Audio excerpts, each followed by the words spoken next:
Yeah, for us, this is practically on time. Yeah, 15 minutes. We're only 15 minutes late instead of 25. Hi, everyone. GameHounds podcast. Late. Yeah. So Nick and I are just finished up our notes, and we're waiting for everybody to fill into the chat room before we start the show. Nick is sick. No, it is not COVID. No, just a cold. So if I periodically move outside of frame to blow my nose, you know what's happening. Yep. I will also have to remember mute myself so you don't hear this nasty snot waterfall. So what do you have? What's just a cold? Rachel was sick the past week, and so I think she got sick Monday. I was fine all the way up until Friday, and Friday the disease was like, "Hey, we know the weekend's coming up." We know it's Friday. Let's fuck up his weekend. Let's fuck Nick. So that's when I got hit. I spent most of Saturday just lying on the couch watching a bunch of The Last Kingdom. Mm-hmm. Isn't it a good show? It is good. Okay, it's good. But you are Uhtred, son of Uhtred. So much happens in one episode. I get to the end of one episode and I'm like, wow, I just binged half a season. Oh no, it's only been an hour. It's like Game of Thrones on meth. It's so much stuff in every single episode. And if you miss one episode, back when it was, we were watching it live, you missed an episode, you missed everything. It could be an entirely different story by the time you come back. It's like, oh, okay, he's a lord working for the king. Okay. And then an episode later, wait, how is he a slave? What? Normally it takes a season. I remember that. I remember that he was the slave. Mm-hmm. There's some really good YouTube videos of the filming of those scenes when they're running down the beach, trying to get to the boat. Yeah. And they're trying to look like they're, slaves, and it's like throwing stuff on them so that they look so bad. And the tennis shoes that are on underneath all of the wraps on their feet. Oh, right. Because they're running on rocks. They're probably not running barefoot. They're right. They're not running barefoot on rocks like that at full speed. And then, of course, they're running on rocks no matter what, even with tennis shoes, and they fall over. So then they have to start the scene all over. Move the boat back. Start it over. Oh, who tripped? It became kind of a running joke. Haha. Pun intended. It was a running joke with them about how many times they have to fill that scene because people are falling over in the rocks. Really? Of all the scenes, I would not expect that one to be one of the more difficult. It is hard to run on rocks, a rock beach, and especially if you're supposed to be running into hitting a certain point and who's supposed to push and who's supposed to pull, because it was a real boat they were pushing into the water. True. So of course they're, digging in, and then of course their feet go out from underneath them. All right, reset the boat.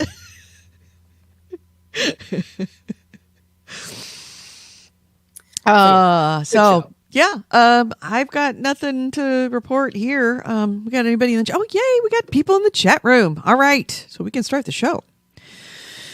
We have AC Wraith in the chat room. Thank you very much for reminding everybody of the Patreon. Yes, we are patron sponsored. Thank you very much to all of our patrons. You are legends. Thank you. You keep us up and running. It is now hot in California, whereas last week it was not. Now it is.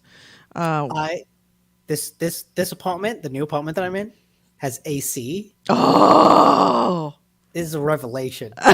I've never had AC before. I've never lived in a place with AC, and that's saying something about why it is. People always talk about people are moving out of California. Yeah, but there's a lot of people moving into California. You know why? Because you don't have to shovel rain. And I am more than a half century old, never lived in a place with air conditioning. Never had to. Even in Southern California. Granted, I should have had it in Southern California, but never needed it.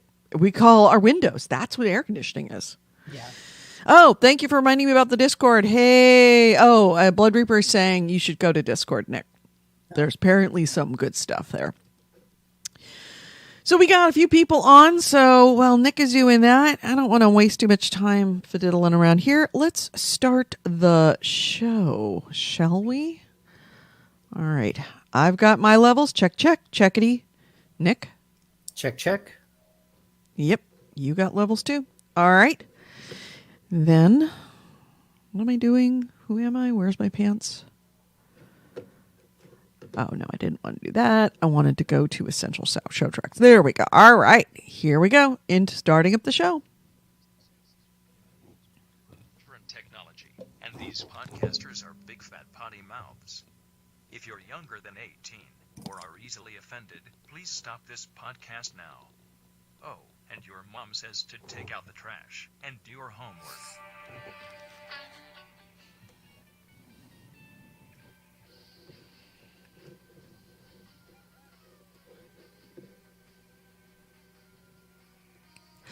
Hello and welcome to GameHounds. GameHounds episode 640. We are recording this on Sunday, May 22nd, 2022. I'm Edie Sellers. With me is Nick DiNicola. And we're actually sort of on time today. Yeah. Which is a unique and wonderful thing. I love being on time. I'm sure you guys appreciate me being on time too. So how you been, Nick? I should say, how you been? How you doing? Sick? Yeah, I'm recovering from a sickness. So if I take, but not the sickness. No, not the. Are you sure? Are yes, you sure? Sure. Did you test? Sure.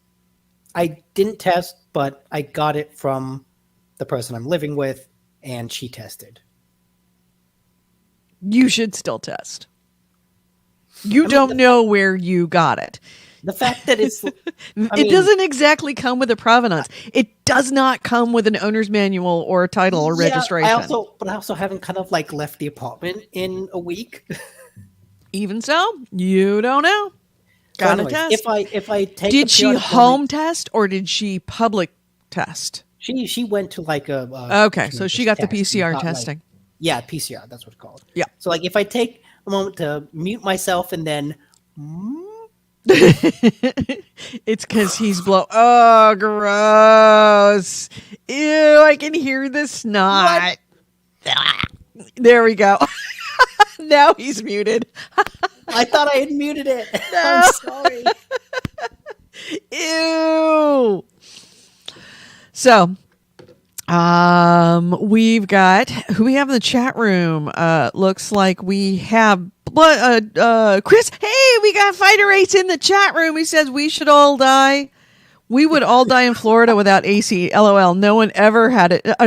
LOL never had it growing up though. Yeah, Chris, who grew up with Nick, another Northern California, never needed air conditioning. We just didn't. Yeah. And then of course went to Florida and then died. Yeah, I mean you need air conditioning at night in Florida. We got Blood Reaper in the chat room. We got AC Wraith, of course. And we got Corey Wallace. Hey, it's been a while, Bubba. Unfortunately, we don't have any news about Elder Scrolls, but, other stuff.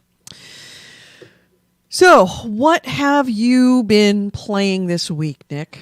I've actually jumped around a bit and played a number of games. None of them for very long, though. None of them have really captured my attention. Played more Trek to Yomi, which I talked about last week. And I don't know why I thought that game was going to be a more grounded sword fighting game, but I did. And when it was me fighting other humans, even though the combat was kind of squishy and not very snappy, and it kind of felt like there was a delay for things, an uncomfortable delay specifically.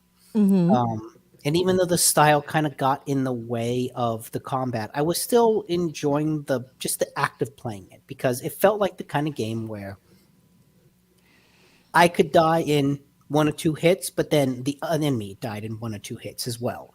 So it was about kind of figuring out how to best manage the crowds, how to stop myself from being surrounded.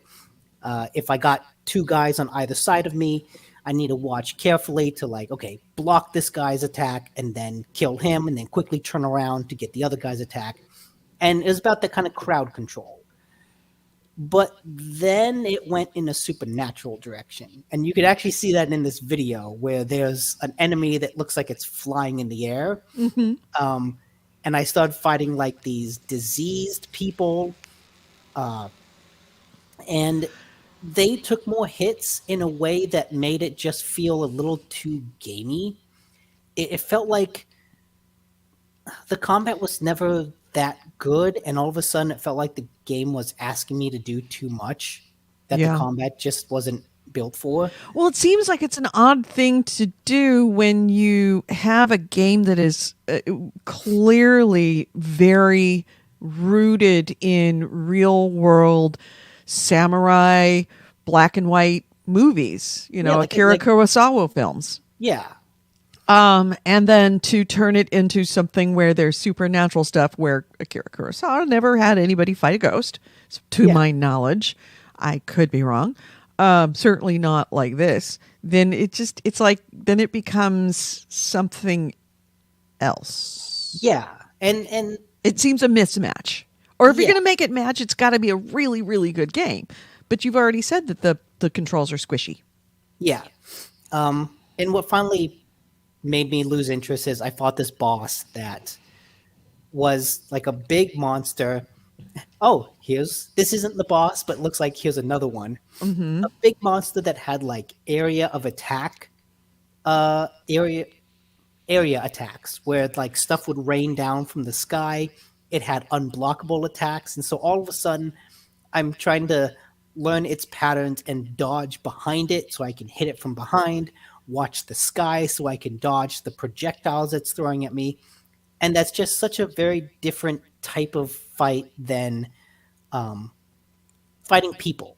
Right. And even the bosses before that they took a lot of hits, but it was like, hey, it's a spear.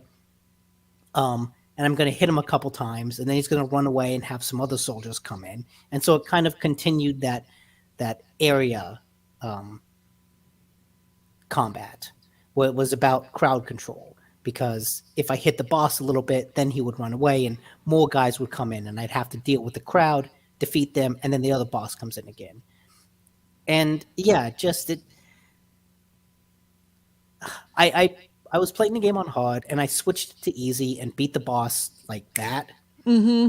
And then just kind of continued on for a bit. But I just kept waiting for the supernatural part to end. I was like, okay, I see where the story's going.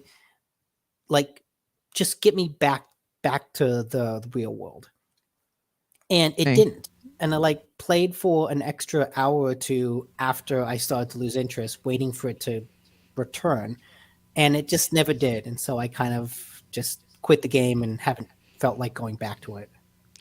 By the way, everybody in the chat, I want to apologize right now, and even people listening on the podcast, I want to apologize.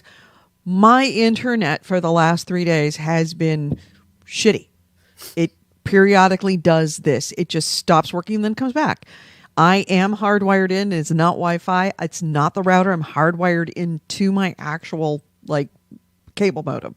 So I don't know what's going on. Comcast is being assholes. So apologies for if things cut out. Please be patient. We'll come back. So yeah, I mean, did you get to the end of the game? No, I didn't. Okay. Did you walk away from it because of the genre change? Yeah. Okay. Because I wanted to play Ghost of Tsushima, and it ended up turning into Elden Ring, which I love Elden Ring, but I wanted something different from this game. I wanted that grounded human-on-human combat, and it turned into something else, and then it kept going in that direction. And seeing this video now, I never got to this part, so I know that it continues going in the direction that I wasn't interested in. Right. Well, that's a shame. So, that's sucks that you are, leaving the game but yeah. not every game is. I'm sure there's some people who absolutely love that it goes in this supernatural direction. But Yeah. if that's what you're looking for, it's not what you're looking for. Yeah. And then I can share a video of the other game just to make sure that it's. I forgot to put the banner up for Trek to Yomi. I'm all over the place today.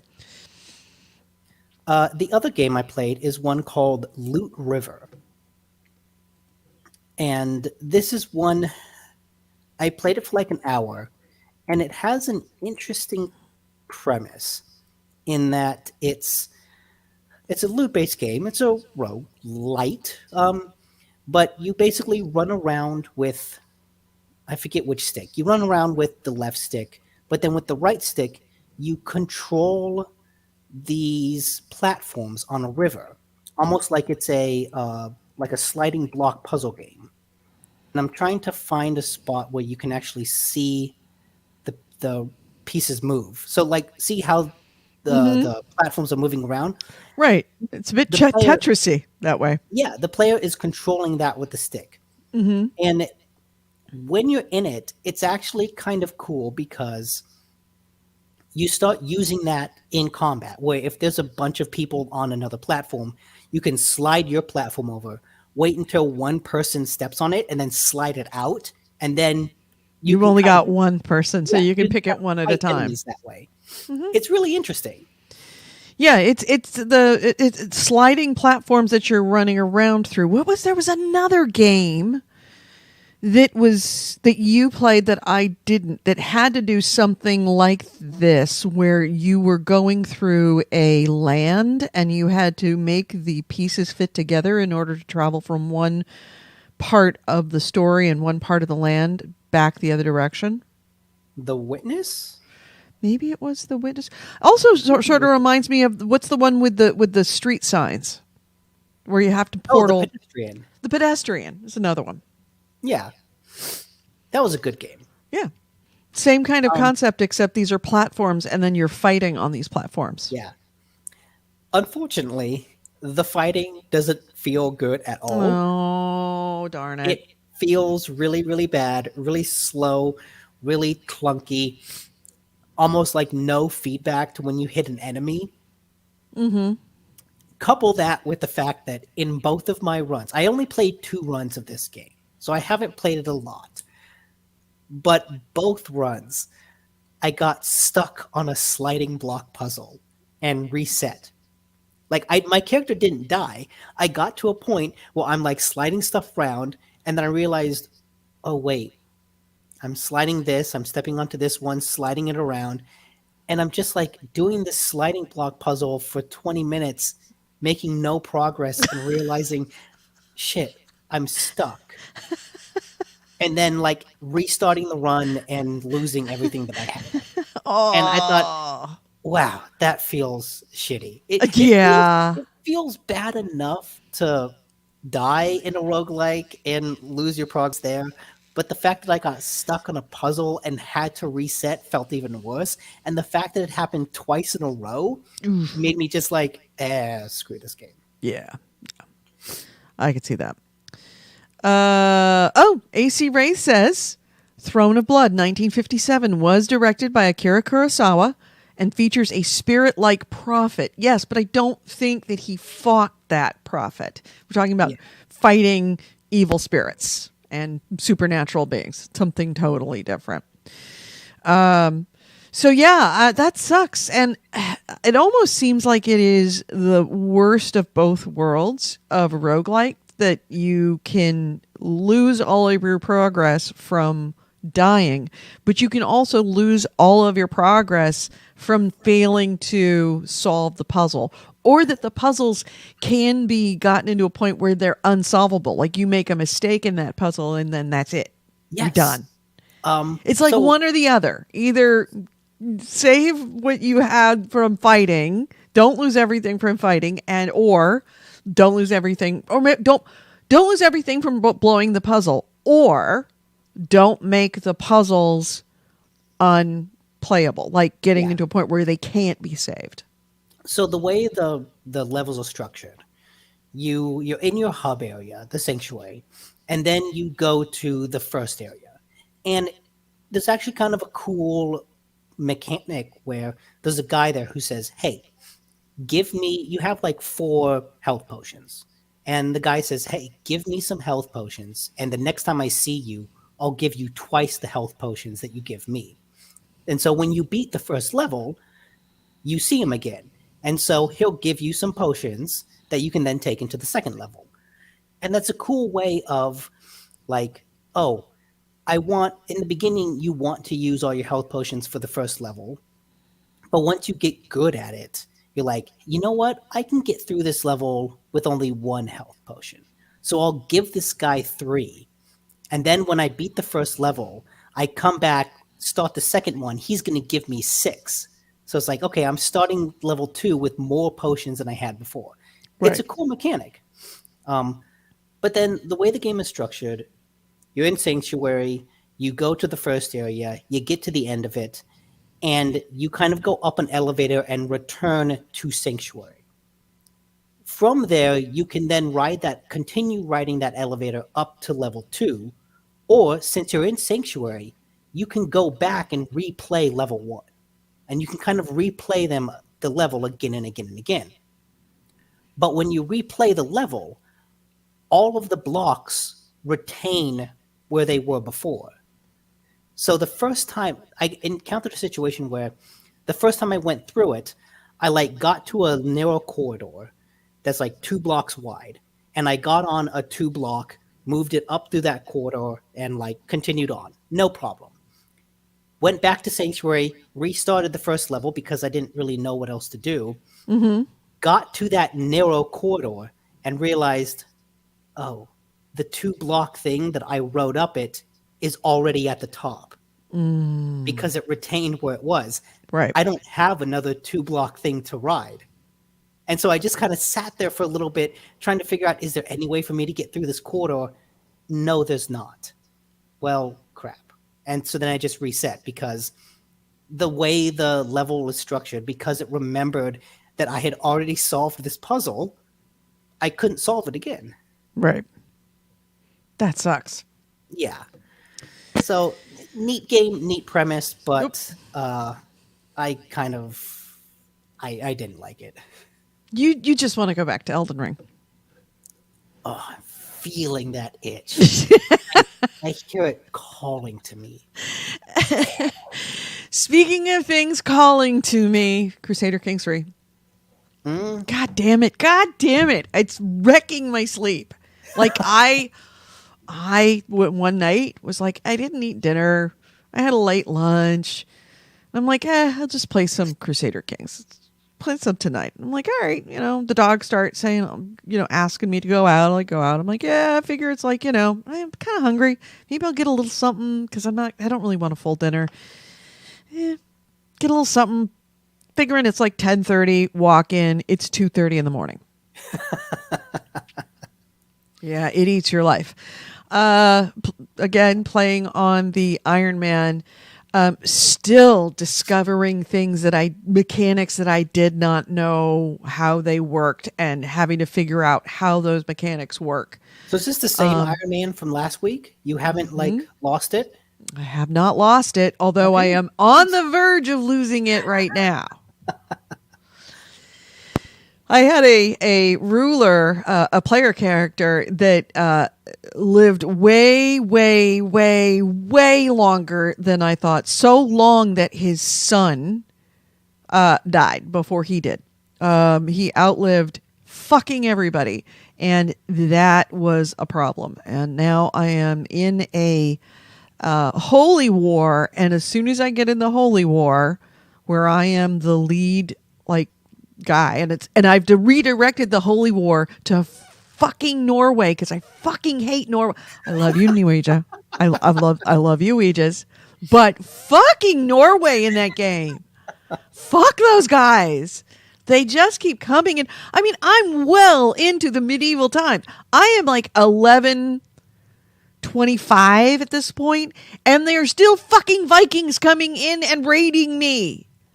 So I want to get rid of Norway. So I redirected the holy war to Norway instead of to Jerusalem because I want everybody to fuck up Norway. You're having the entire Catholic Church fight Norway? Exactly. They're like, we want Jerusalem. Like, no, I think we want Norway. So I finally, they call a holy war. I finally have enough piety to be able to redirect it to Norway. I'm like, yes, I have. I haven't gone because my ruler was so close to death. I didn't go on any war. So I have all 25,000 troops. I have so much troops. I am by far like the world power. So much so that when I think I did send you the screenshot when because you in the new Royal Court DLC, you can merge cultures. And I merged my culture with another culture for a bunch of other reasons. But you can rename your culture when you do that. And I renamed my culture Total Assholes. It is the total asshole culture. And you're the pop-ups from there. Oh, yeah. And it's great looking through my, all of my family tree and be able to see, total asshole. This guy, total asshole. This guy, total asshole. This guy, total asshole. And the pop-ups are now really, really funny. But, I forgot what I go. Oh, Norway? So, yes. So the Norway, I'm in the middle of this war. As soon as I go into, I have everything all set. And then it calls a holy war. I'm like, yes, thank you. This is the first time we've had a holy war where I'm not already fighting somebody or my army is half to 3/4 dead and I'm just fighting for survival. This is good.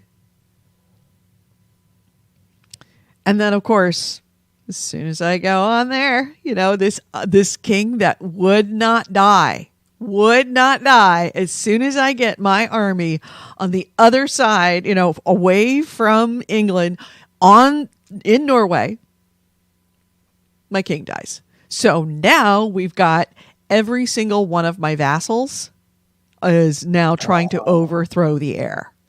They all immediately declare war. Because I've got my army is off fucking up the Norwegians. So that's a tough situation. Yeah, and on top of that, when they all call war, when you're in holy war, guess what happens to your army of 25,000? It goes on to an army of 3,000 because, of course, they pull all their armies back home to fight you. And the game can instantly pull them back and launch them against you. Whereas if you want to pull them back, you could disband your army over where in Norway, but it will take 4 to 6 months for them to be able to actually get back home so that you can raise them again domestically. So we'll see how this goes. But tonight I am going to play multiplayer. Oh, okay. I'm finally going to do some multiplayer. So we'll see how that goes. But yeah, Crusader Kings, it's pretty fun. Again, always fun. And people are asking me have you ever played it like this? I'm like, no, I haven't. I really should. I haven't played a tribal king all the way through Tribal Kings. I haven't started. Oh, I kind of lost you. You're frozen now. Yep. Oh, I hear you. Well, I'll just say in the chat, AC Wraith says he's been tempting me talking about Elden Ring in Discord. And yes, that's very true. You've been helping keep the flame alive. Yeah. All right. So I know that was a short one, but there's not a lot to say about these games. Anything else before or should I, do you want to hit the news? I thought I was playing something else. I know I played something else. Yeah. Well, you can always save it for next week. Oh, yeah. Vampire Survivors. That's right. This is a roguelike. It was a game that kind of swept through the critical community a couple months ago because it's really simple, but in an interesting way. Basically, your only control is the stick. all you do is just move around. It's a single stick shooter ish kind of thing. Yeah, actually, yeah, it's a dual joystick shooter, but you only use one stick. It's a single stick shooter because all of your attacks happen automatically on a cooldown, and so you go through the game. You defeat some monsters. You get these little gems to rank up, and as you do, you get new powers. You might get garlic, which kind of puts a circle of protection around you. And then if you get garlic again, you level it up, and the circle of protection gets a little bigger. It starts doing more damage to enemies. You get like throwing knives that go out in the direction you're facing. You can get Bibles that circle around you for protection. Various types of magic. Flying Bibles. Oh God. Or you could get things that that shorten the cooldown of all of these abilities.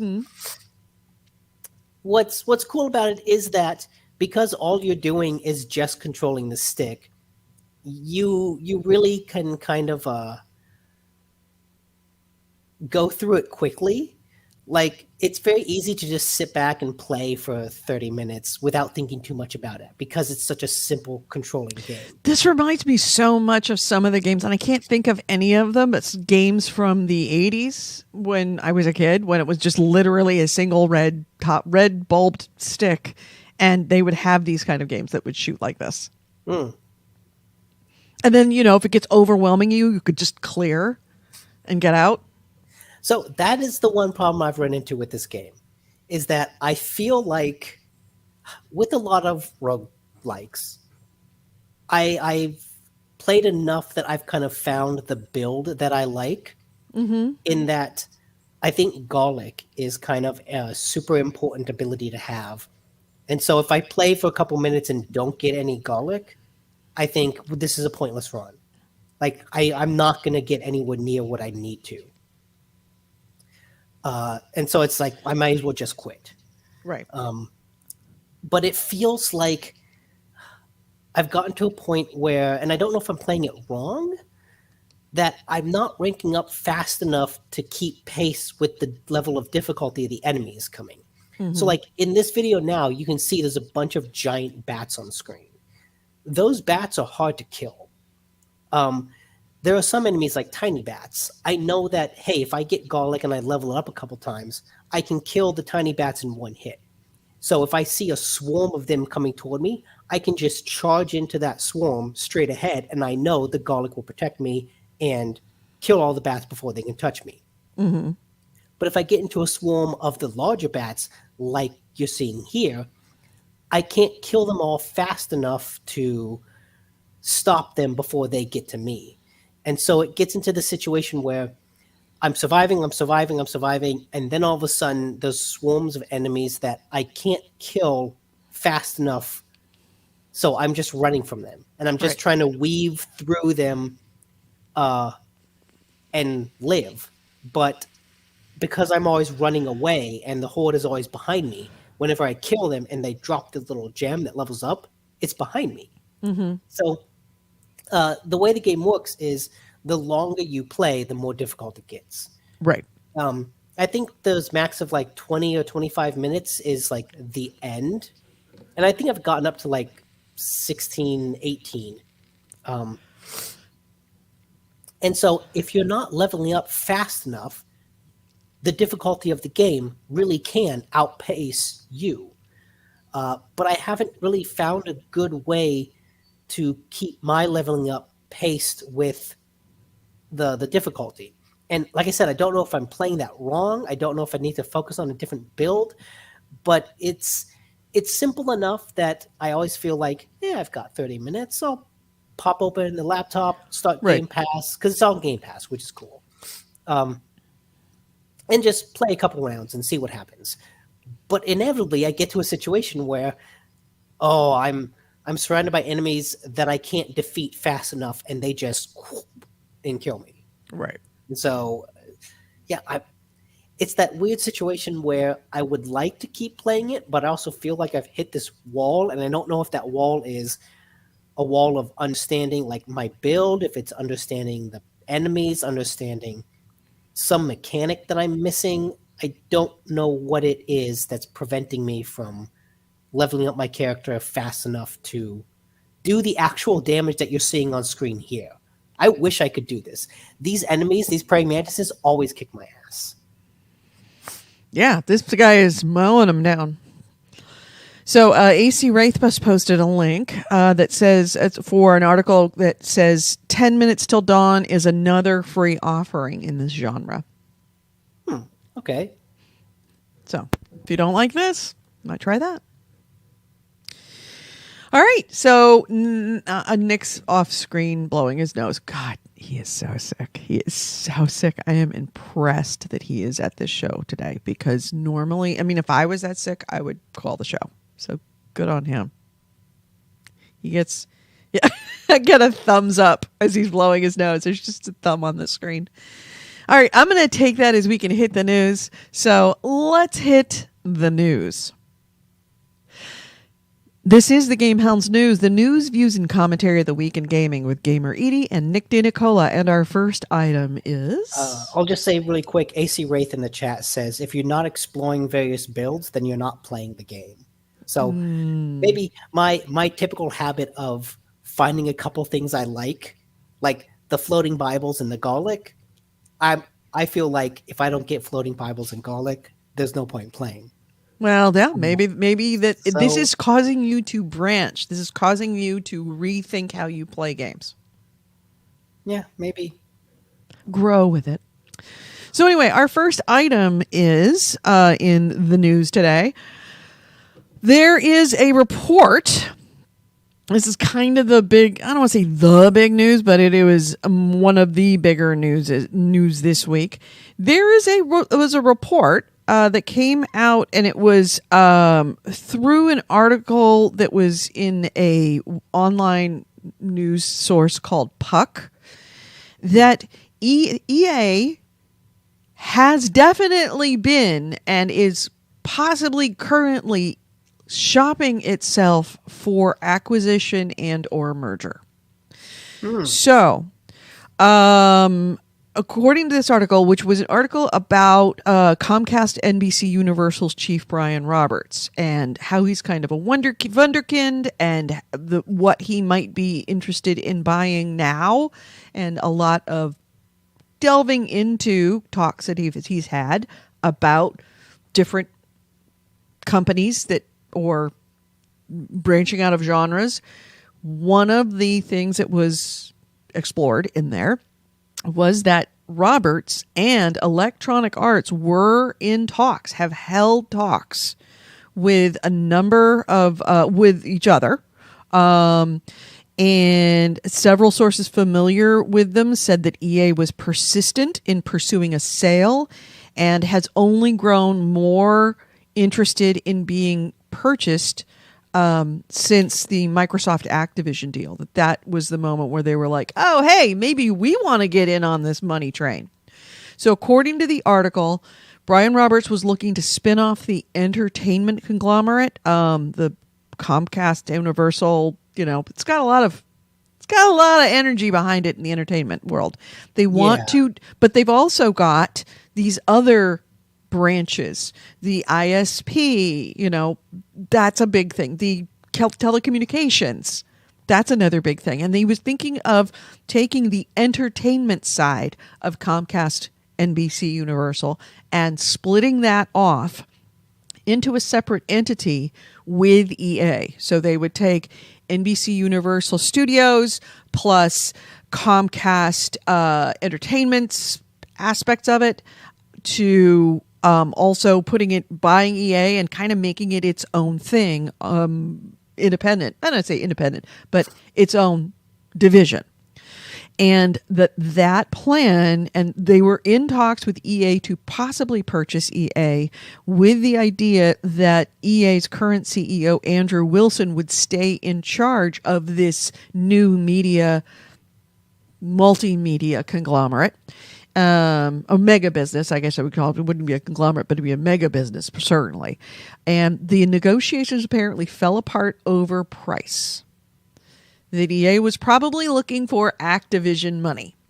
Unfortunately, Comcast NBC Universal doesn't have Microsoft money. Wait, yes, they do. It's fucking Comcast. They have to Yeah, have- sort of. They do, but not like Xbox does. Xbox I should say, discretionary income. They're way more leveraged than Xbox, than Microsoft. I also imagine, I think EA is worth more. Right? So it should. I think EA is definitely worth more. I think NBA that they are. But anyway, reportedly both NBC Universal and EA's lawyers and bankers negotiated for reportedly weeks about a potential merger. And the general proposal would have, like I said, Roberts taking control of the company. And Oh, wait, maybe it's not. I was just looking up, and it seemed like EA's net worth is about $35.5 billion. Whereas Activision Blizzard is worth 60. ooh, really?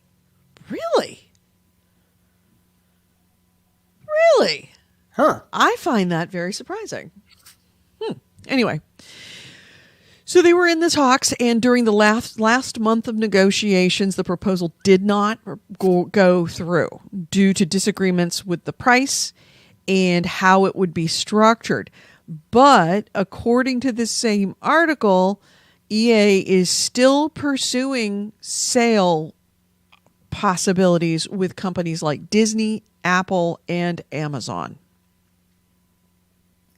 It's that NBC, Comcast, NBC Universal, Comcast, whatever it is, Comcast, NBC Universal, that wasn't the only company they've been shopping themselves to. Yeah. And they're continuing to do it. So is it going to happen anytime soon with this particular merger or acquisition? No. But could it with somebody else? Absolutely. According to what's in this article.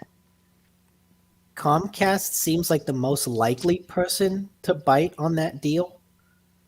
Maybe Comcast. I would put Amazon at a close second. Comcast is already right. Yeah. Like if it fell through with Comcast, I feel like that was their first go-to. All the other ones feel like long shots. Yeah. Disney. No. Disney. Apple is a way EA. outsider. Apple doesn't give a crap about games. They would Never given a crap about games. No. Amazon has put forth enough effort into games. Like they've bought a couple studios. They tried to do the streaming service. I could see them buying EA as like, hey, let's just, instead of trying to build our own thing, which is hard, let's just buy someone else who knows. Right.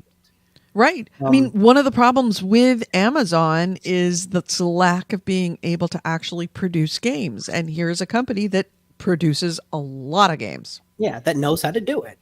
And it may be, this is just me opining. What's the other thing that we heard about EA recently?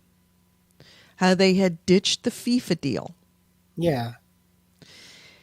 And I'm wondering if that was part of it, if they were seeing their contract with FIFA being more of a liability to a possible sale, that they would. I see.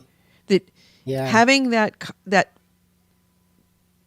being in bed with FIFA, I don't know that everybody wants to be in bed with FIFA. They're hard to work with, and they are, they're hard to work with. Yeah, and even just like having that other big contract up in the air, like it's just another kind of thing to deal with. Right. Be one thing if they were totally easy to work with and they brought a lot to it. And I'm not saying that FIFA doesn't bring a lot, but FIFA is, it's a lot of work for a pay. Oh, okay. Edie kind of froze for a second. I can see it. Yeah. You're coming back. AC Wraith said that NBC Universal sounds like it would offer a lot of licenses. Yeah, you back. Okay, good. FIFA's a lot of work. It's a lot of payoff, but it's a lot of work. And maybe some of those, they were recognizing that it's like that was an impediment to creating a deal with somebody, is that they'd have to get in with the bed with FIFA in order to make this merger happen for their arguably biggest title. I cannot see Disney wanting to buy them, but if they did, it would be interesting because Disney also owns ESPN. Mm-hmm. So you could have then ESPN soccer branded sports games. Right. Exactly. Yeah, it's...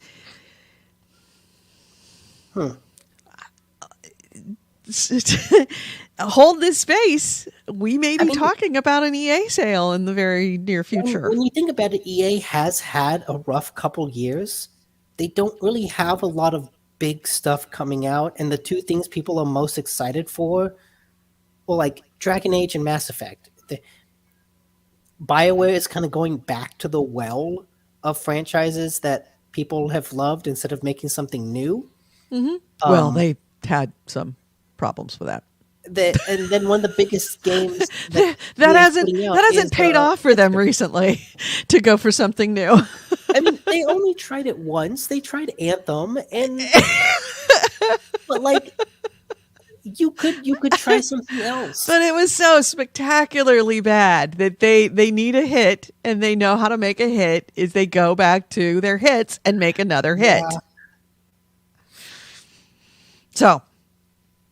But yeah, one of their biggest games in the coming months is the Dead Space remake. Mm-hmm. Like, when a remake is one of the things people are most excited for, you have a problem. Isn't super bright. Yeah. So, we'll see. Watch the space. Yeah. We may be talking about this in just a short few weeks. Probably when Nick is on vacation. That's when it's going to happen. No, I don't think it's going to be that soon. I don't think so either. But you know that something like that is going to happen as soon as we take a week off, the world is going to go to shit. Oh yeah, as soon as Microsoft is going to buy Nintendo. Yep. All right. So our next item. This is just kind of fun. Norman Reedus might have confirmed Death Stranding 2. Yeah, that was kind of the other big one. I didn't really read too much into it. Didn't read about it. So tell me all the greasy details. I say maybe because he was doing an interview discussing his upcoming book, which I didn't know he had written a book, but apparently he has. And the interview asked him, and I'm going to quote this directly. Okay, so you've got the book going on. You've got the final season coming out of Walking Dead. Then the spin-off, and you're filming Death Stranding, the video game. Norman Reedus, we just started the second one. That's it. That's all he said. Oops. So, but like Norman Reedus is not, he doesn't follow the industry, right? He's not a gamer. So when he says we just started the second one, that could mean Death Stranding 2. That could mean he's doing something else with Kojima, right? Mm-hmm. That could mean, oh yeah, I'm doing my second project with Kojima. Right. Well, I think that confirms that something is happening. That Death Stranding isn't going to be the only game that he's working with Kojima on. Yeah, he's doing another game thing. Whether that's Death Stranding 2, I think is kind of in question, but he's doing another gaming thing. Whether that's Death Stranding 2 or whether that's the spiritual successor to PT, we'll have to wait and see. So AC Wraith linked to an article that says Kojima responded. What did you read Kojima's response? I didn't. Well. Yeah, I'm opening that. Our AC Wraith, he always finds the best news. I mean, Blood Reaper you do, but like on the fly during the show, he's the one that finds the links because he is our link bitch. And what did we call Blood Reaper? Something a news bastard. News bastard. He says, "Go to your private room, my friend."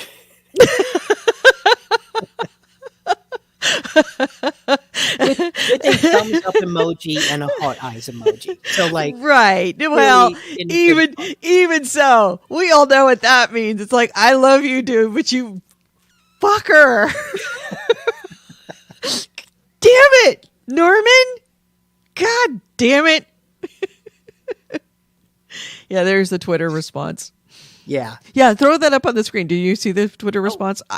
I just closed the window. Well, yeah, but whenever you see something like that, especially Twitter, put it up. Oop. My hair's going all weird. Awesome audio going on right now. Meaning that there's nothing, if you're wondering. We are waiting for Nick to post.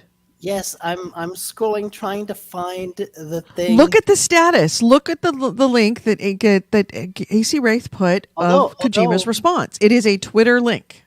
It'll take you directly to it. I would pull it up, but I can't. It took me to. I got to Kojima's Twitter feed. Right. I'm scrolling through it, which I will say. No. Side note. Kojima's Twitter feed should be that link should be the actual tweet. Yeah, I had an issue highlighting things with the trackpad. Uh-huh. But I will say, Hideo Kojima tweeted out a review for the new Alex Garland horror movie called Men. Mm-hmm. And the fact that Hideo Kojima seems to be a fan of Alex Garland is kind of cool. Okay. Oh, God damn it. I can look it up. There we go. Okay. There. There it is. What are the pictures? It's a picture of Hideo Kojima holding a Negan's bat from The Walking Dead. Yes. And he says, "Go to your private room, my friend." And there's a picture of him holding that behind him, about to take a big league swing, and Norman Reedus sitting in front of him. Yep. And then one of the two of them being chummy. Oh, yeah. But, yeah. That is definitely Hideo Kojima going, "God damn it, Norman." Fuck. But you should know better. You worked in The Walking Dead, Norman. You know how to not do a spoiler, bastard. So, yeah, that's pretty funny. That is it. I didn't even notice the pictures at first. Yeah, the barbed wire bat with Reeds kneeling in front of him. Yep, that is awesome. All right, so my next item is, actually, I've got a couple of stories. They both have to do with Embracer Group. As you recall, Embracer Group was the recently purchased Square Enix's back catalogs for an alarmingly low price, $300 million for Tomb Raider and Deus Ex and a ton of other stuff. Well, according to Embracer, they have been listening, and they were absolutely listening to what everyone was saying about the acquisition. And all of thank God somebody actually has these companies now, or has these IPs now, then they will actually do something with them instead of just sitting on them and making fucking pachinko games. Because of Embracer's last financial results as well, the company says that after the quote overwhelming and positive response to these purchases, that they see quote unquote a great potential in releasing as many games and other things related to these IPs based on these properties that they can do. They are going to have said flat out, you're going to see a lot. We're going to mine these. We are not just purchasing them to sit on them. There's already been a fairly long-running series of Tomb Raider comics. Right. But no, we're not talking about Tomb Raider comics. We're talking Actually, about they're making another movie too. right. They're doing an anime. There's already an anime treatment coming out on Netflix, but they're not just talking about that. Yeah. So here's the quote. Yeah, they want to do more stuff. I'm just saying. I think Tomb Raider's already got like a fairly substantial multimedia presence. It has an multimedia presence. I wouldn't call it substantial, but it's going to get a lot more substantial. They're going to go for everything. Let me just read the quote from their financial results. At the end of the quarter, we further strengthened our development capabilities and IP portfolio by entering into an agreement to acquire Crystal Dynamics, Eidos Montreal, and Square Enix Montreal, including Tomb Raider, Deus Ex, Thief, and Legacy of Kain, and other IPs.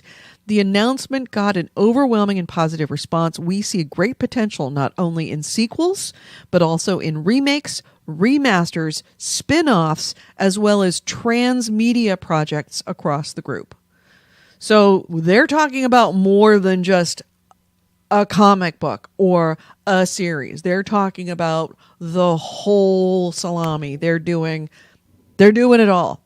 We're going to see a lot more Tomb Raider. We're going to see a lot more Deus Ex. I mean, it's been so long since the last Soul Reaver thing. Those games are due for an update. They're due for a remake.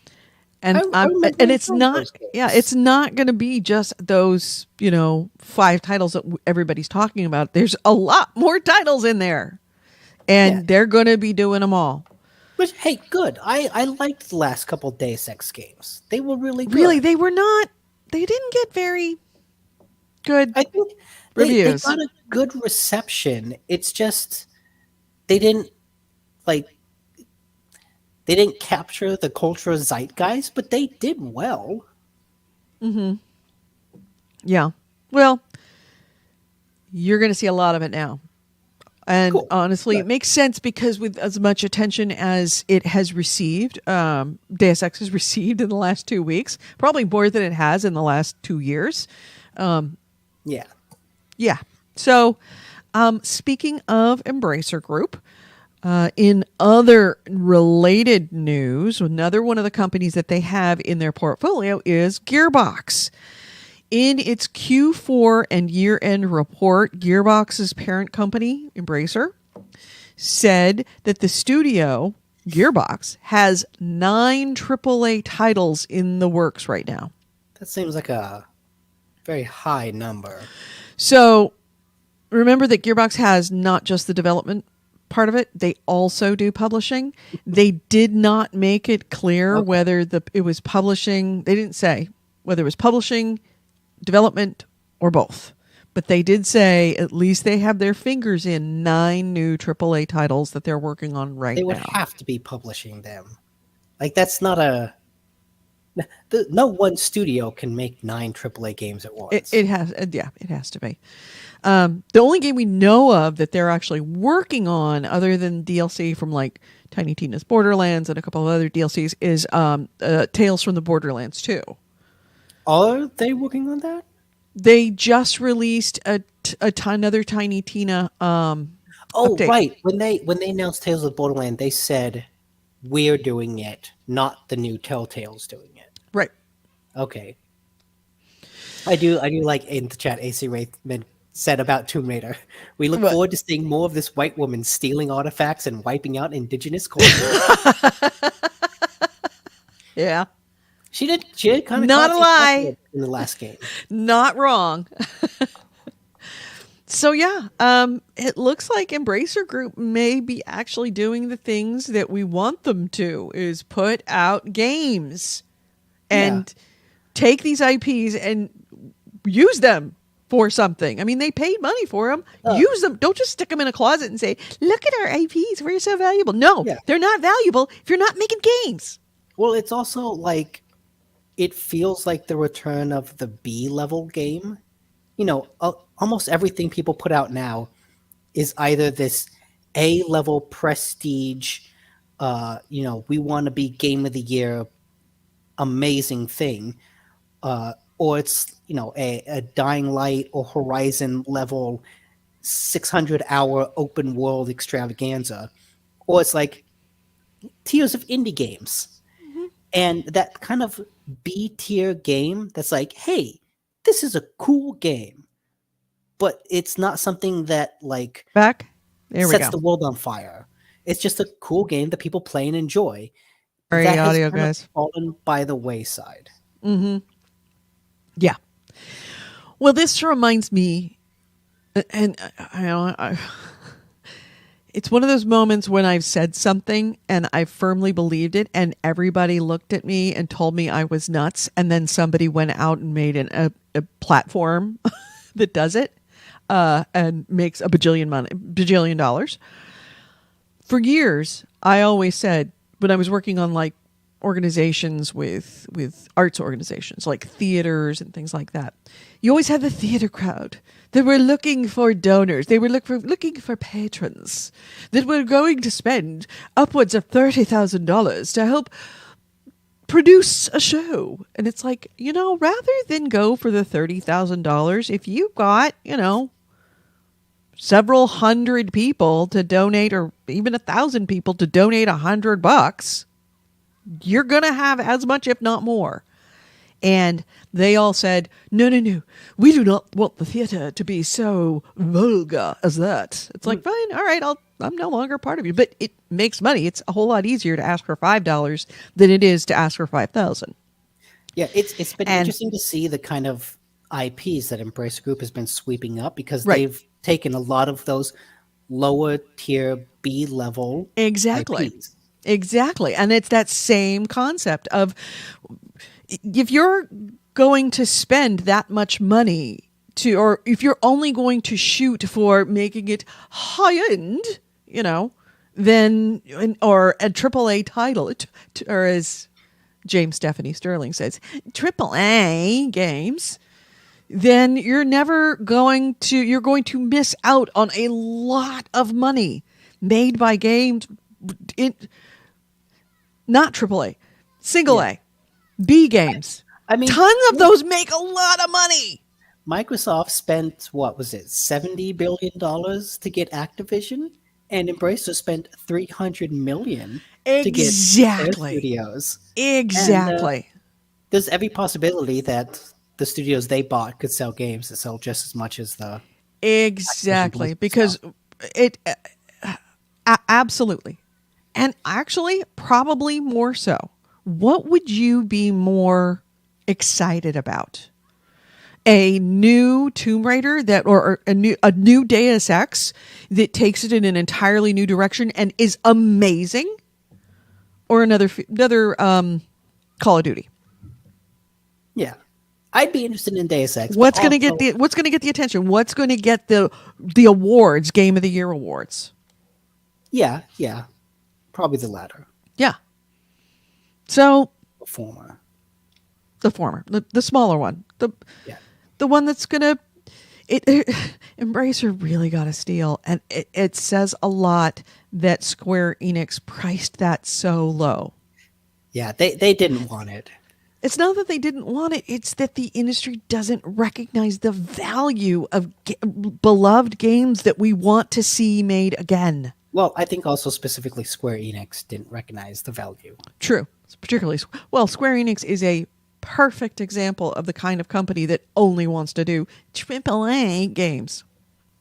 Well, we say that, but then they put out things like Project Triangle Strategy on Switch, which, don't get me wrong, I'm a fan of. I really want to play that game, but it's like a super niche JRPG title.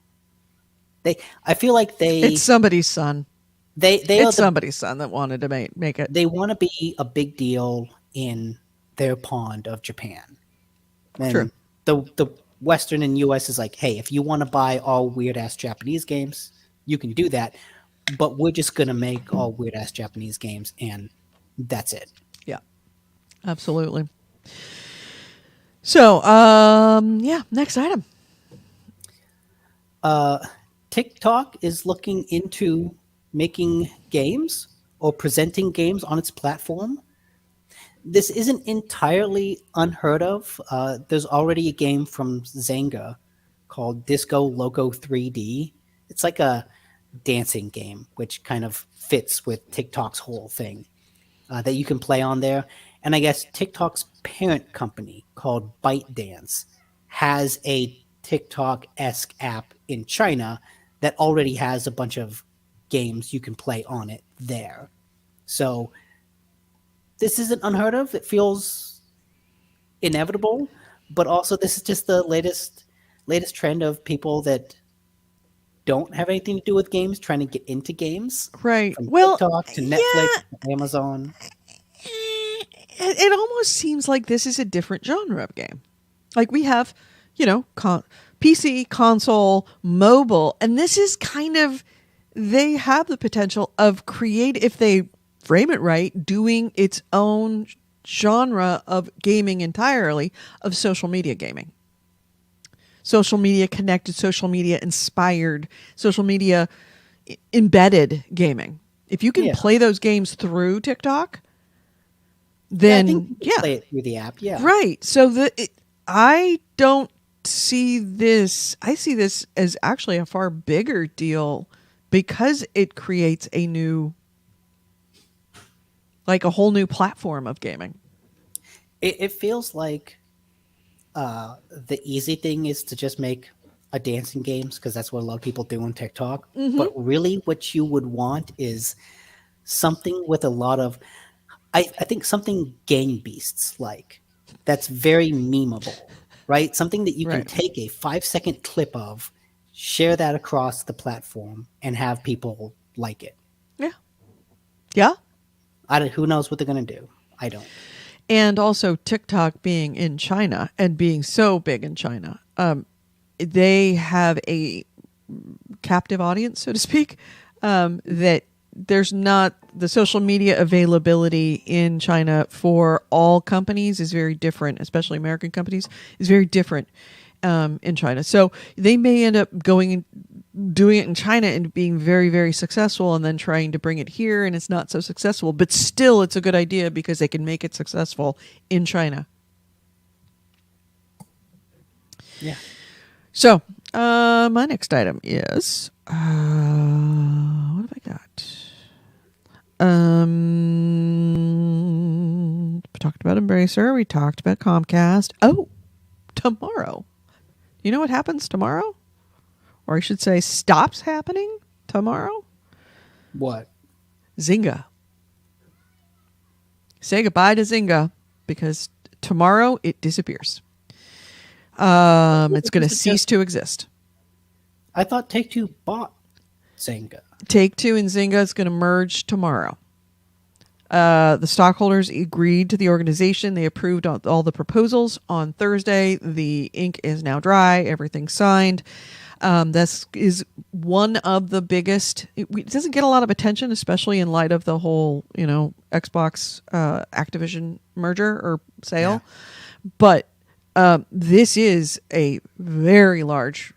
It would have been the largest had it not for been Activision and for how much was Xbox buying Bethesda? Do you remember the price of that? Yeah. See, this is bigger than the Bethesda sale. Mm. So tomorrow, shares of Zynga are going to cease trading and disappear. Really? After yesterday was the day. I mean, Friday was the last day that they could be traded. Today, Monday, they're not going to be there. They're no longer going to be listed on the NASDAQ as Zynga. And yes, this comes from the sale of Take-Two purchased Zynga that happened in January when it was announced for $12.7 billion. So it gives you a perspective when you're looking at what the Bethesda sale was and what this is. Mobile games make a boatload of money. Mm-hmm. And what does it mean for Grand Theft Auto and for Borderlands, NBA 2K, BioShock? And they're all going to be under the same roof as Zynga and Farmville and Words with Friends. It means you're going to see a lot more mobile games that are connected to and spun off from the Take-Two platform or Take-Two, games, IPs. Take-Two CEO Strauss Zelnick said this week that Zynga's expertise should be able to move it into a free-to-play and cross-platform stuff more so. They have great ambitions for that, and this is Zynga's going to help them do it. And to bring its console and PC properties to mobile.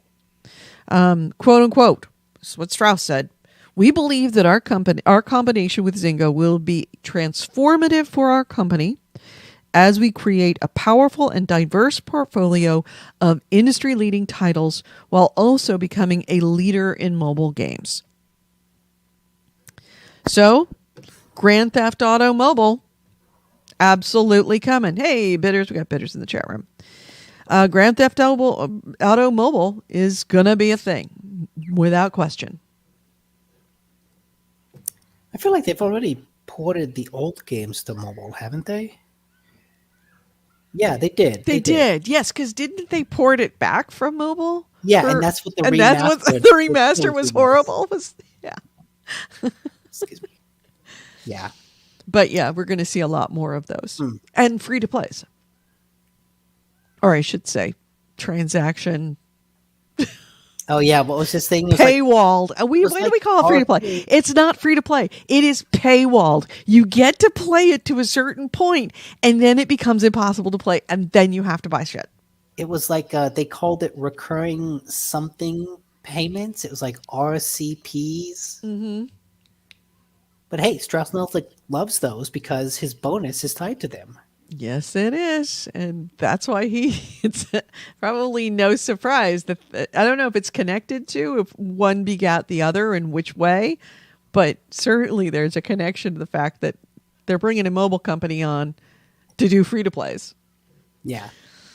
And he gets a big chunk of that personally. All right, your next item.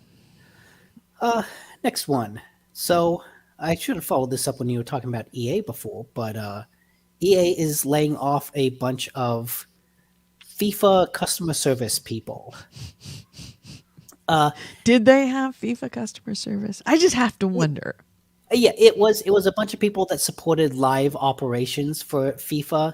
Things like troubles with microtransactions, email stuff, just general customer service issues. Mm-hmm. But they are closing a bunch of people in their Austin office. About 100 people there are being laid off because they're being laid off. But EA says that, we're going to outsource this instead. So it's not so much that, we're getting rid of customer service, but more that we're getting rid of employees is what we're doing. Yeah. And so it's not clear if this is necessarily related to them losing the FIFA license, as it is just a company being like, you know what? Employees cost a lot. You know what costs less? Contractors. Contractors who aren't in the United States. Trust me. Oh, yes.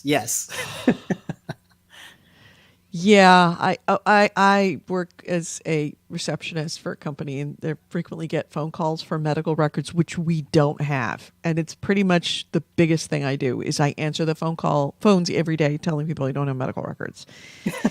And inevitably, I would say a good 70% of those phone calls, while you're on the phone, you hear a chicken crowing in the background. And you're like, yeah. You're not in the United States, are you? No. Those are just my free-range chickens. That's right. The free-range chickens in the office. Yeah. Your office doesn't have a chicken coop? Yeah. Yeah, it's all going to be it. Anybody that's tried to call Amazon customer service in the middle of the night knows how frustrating that is. You're not going to have a good time until you explain to them why you need to be what's the word I want? There's like an industry term for when you've been moved on to a supervisor. Accelerated, something like that. Can't remember. But yeah. You pretty much got to get through that front line of people that have no ability to do anything because they're nowhere near you and they're just a contractor. Yeah. So, my next item is, let's see, we already talked about that. Oh, Sony has announced, oh no. Yeah, sure. We'll hit that one. It's kind of light. Nope, not a big one. Sony has announced its first PS5 bundle almost 2 years after the release of the PS5. A year and a half.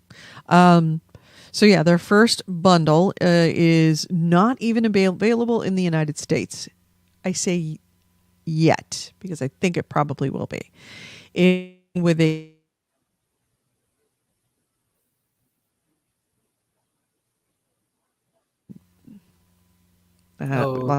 Wait.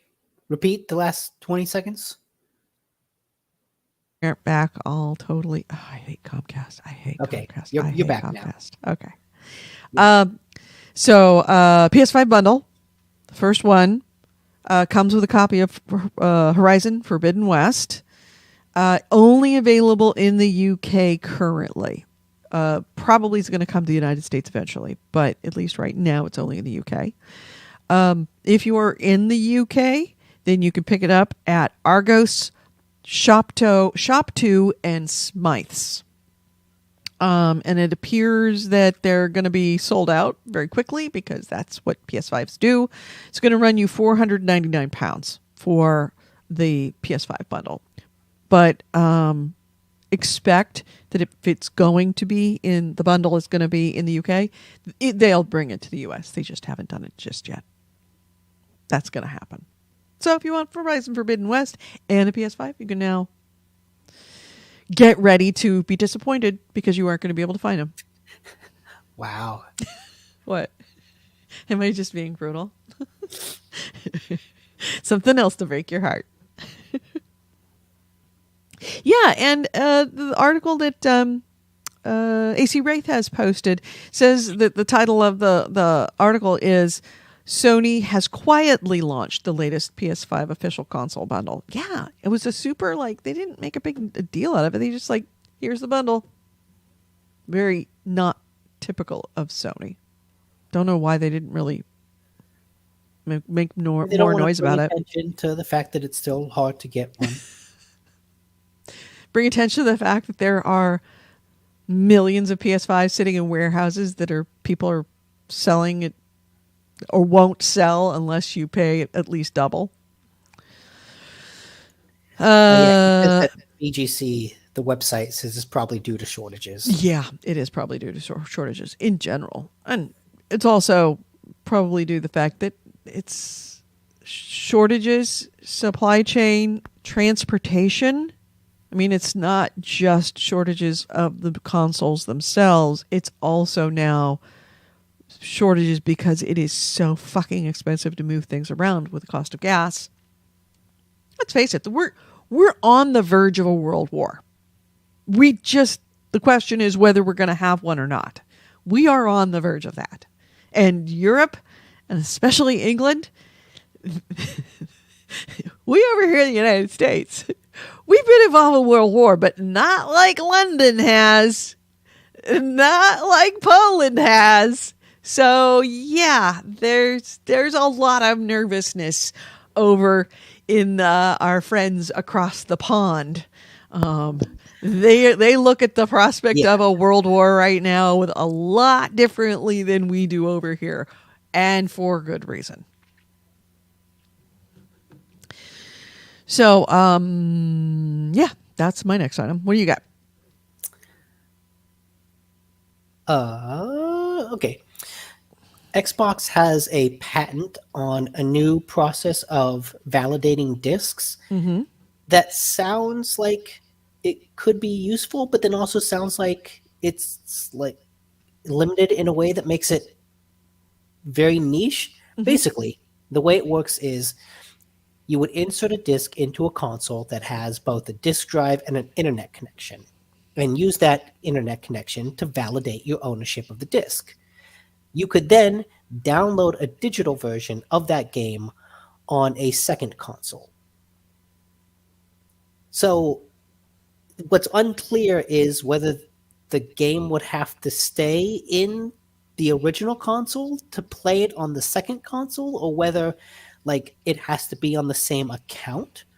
I assume that the accounts have to be on the same consoles, right? Like I validate it with the disc to my account. Then I go to your Xbox, sign in with my account, and then I can download that game. That's what it seems like, but also that's kind of a very not that common situation, I think. I'm trying to think, because this sounds very much like what I and Chaos have with PlayStation, with when we were on the PlayStation 4. Oh, yeah. Because my home PlayStation is his PlayStation, his home PlayStation is my PlayStation, so that we could share games. Yeah. And it might be that just without having to name a console that, like maybe you're instead of assigning... It just seems like a strange thing to have, because they're trying to get away from disc sales. Yeah, right? Also, if I can validate the disc, why can't I download the digital copy to the first console? Like, I think it would be much more important if Why would you want to Why would you want to download the copy to the first?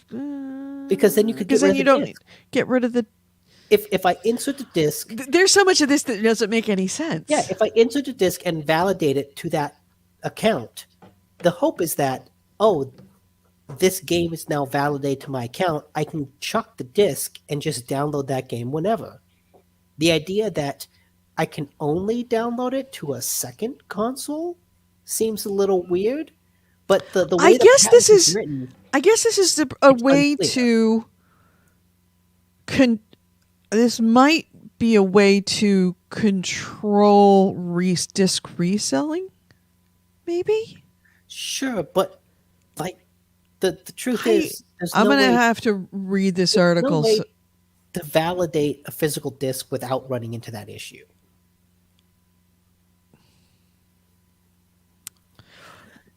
Why do you want to have digital library? Why do you want to? What is the? I guess because you don't have to have the disc in there. But if you've got the disc, then what's the difference? Well, because then you can get rid of the disc. Look, I have a lot of Xbox 360 games on disc. I think it would be cool if I could insert those into my console, have the console recognize, hey, I see this disc. We're going to give you a digital copy of this game. I could then get rid of all those discs because I know my library is now tied to my account. But I don't think that's what this is. But does that mean that if you sell that disc, that the next person that gets the disc can also download a copy, and the next person that gets a disc can also download a copy? Yes. That's why I don't think that's what this is. Because then you could rent a game, have it authorized to your thing. Right. Game rentals. Yeah. What I don't understand is, can't you just like input the SKU number and have it authorized like that? Simulation says you will get a CD key that is one use only. Did it mention a CD key? I didn't read a like CD in the 90s. There. I mean, see, that makes sense. That's fine too. It just doesn't seem I wasn't aware that the system was broken enough that they needed to create a whole new patent, but that makes sense because that would make all your discs in your closet that you could conceivably, if you needed the money or you wanted to get rid of them, or you got hit by a bus and your mom wanted to sell them, that she could sell them for their price because they're playable discs. With this situation, in the future, you will not be able to resell those discs to be playable discs. Yeah, Here we go. The patent excerpt here doesn't mention anything about a CD key. AC Wraith says a system like this would benefit players that feared any Xbox One discs they own would become useless after purchasing an Xbox Series S. Whereas on Xbox Series X, they could have played every non-Connect Xbox One game. Wait. This is a huge element of backwards compatibility to miss out on for players that are upgrading to the next gen after exclusively purchasing physical games for the Xbox One. It would also help any Xbox Series S players that have received a physical game as a gift from a family or friends or family who don't understand that the disc is not compatible, even if it's for the right system. Okay, that makes sense. Well, That's okay. where that makes sense. Is That- because you've got, tiny- I forgot that there's this whole, they're trying to move away needing to put in a disk drive. Yeah, they're trying to get away with needing to put in a disk drive into things. Into their consoles.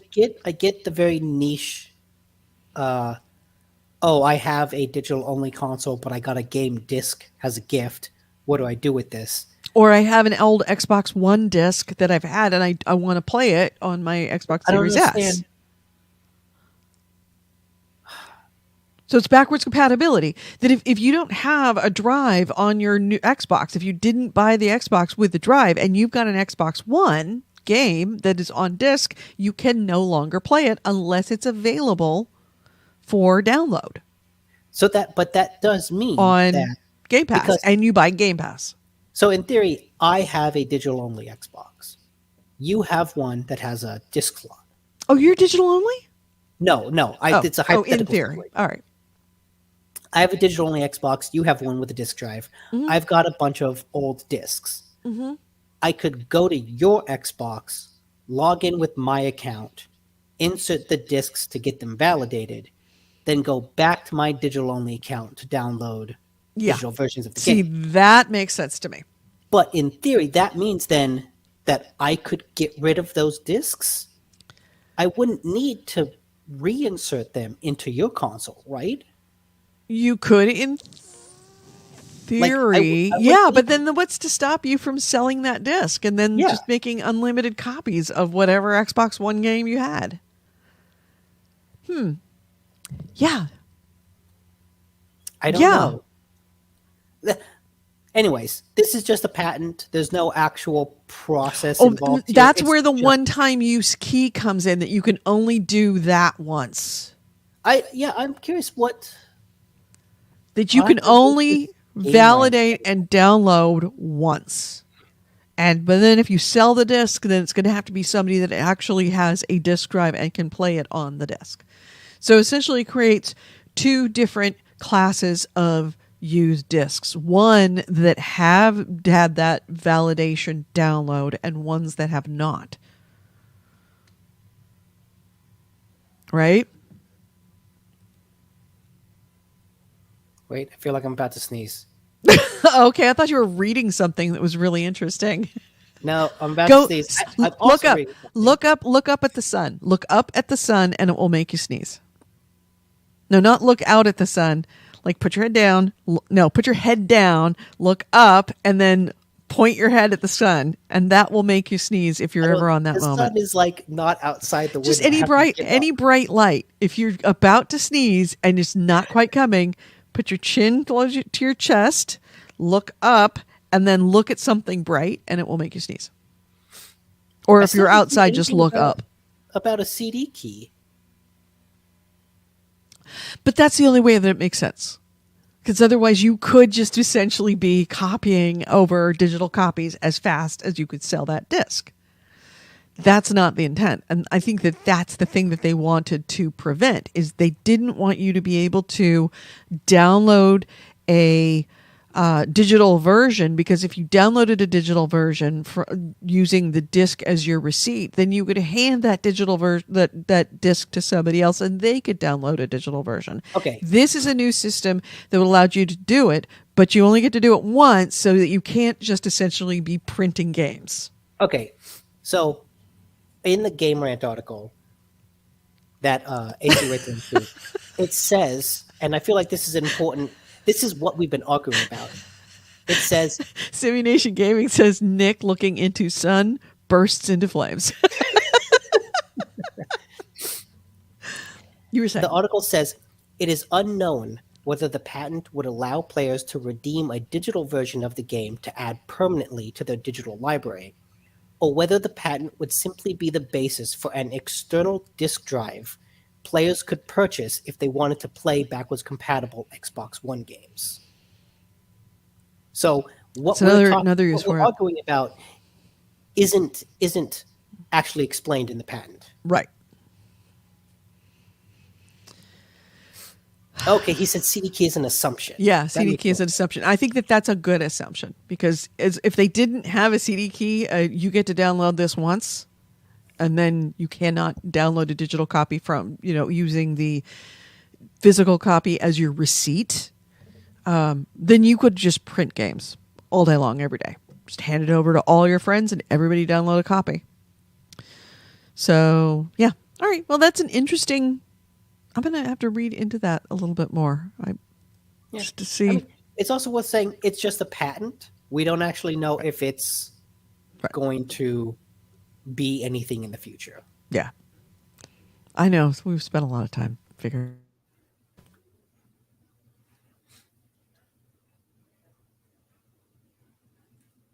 Oh, okay.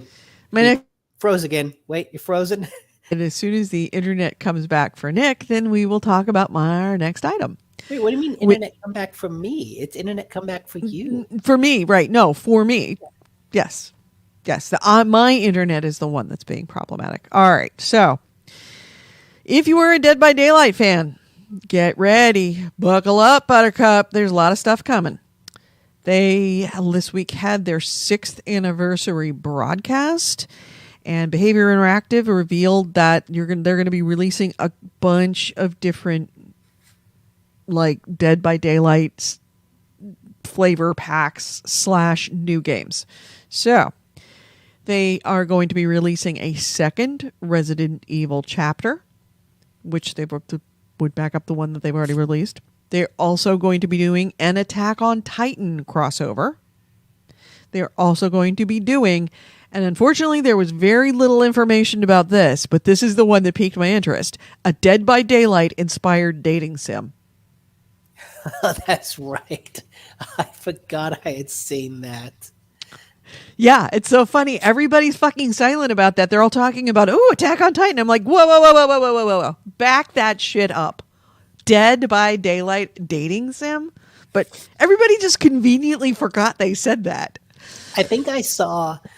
that it's basically going to be a visual novel where you date the killers, or the killers date each other, or like you choose between the killers. What? Yeah. How is this a good idea? I just can't. These killers are just... They just want love. They need hugs. Boys. They just need the love of a good partner. Just need somebody to swipe right. They just need somebody to swipe right on them. That's all they ever wanted. Exactly. Even the Joker needed his what's her name? Harley Quinn? Yeah, Harley Quinn. Everybody's looking for their Harley Quinn. Mm-hmm. So, unfortunately, I don't have any information on that Dead by Daylight inspired dating sim, which I find infinitely more interesting. The Attack on Titan collaboration is what's been getting most of the headlines. So it's apparently going to be purely cosmetics for both the killers and the survivors. And you're going to be able to reskin your characters to appear as Attack on Titan characters. We don't know the full list of the cosmetics yet, but we do know that Oni will have an armored Titan skin, and Dwight will be able to take the form of Eren, and Zarina will be Hang.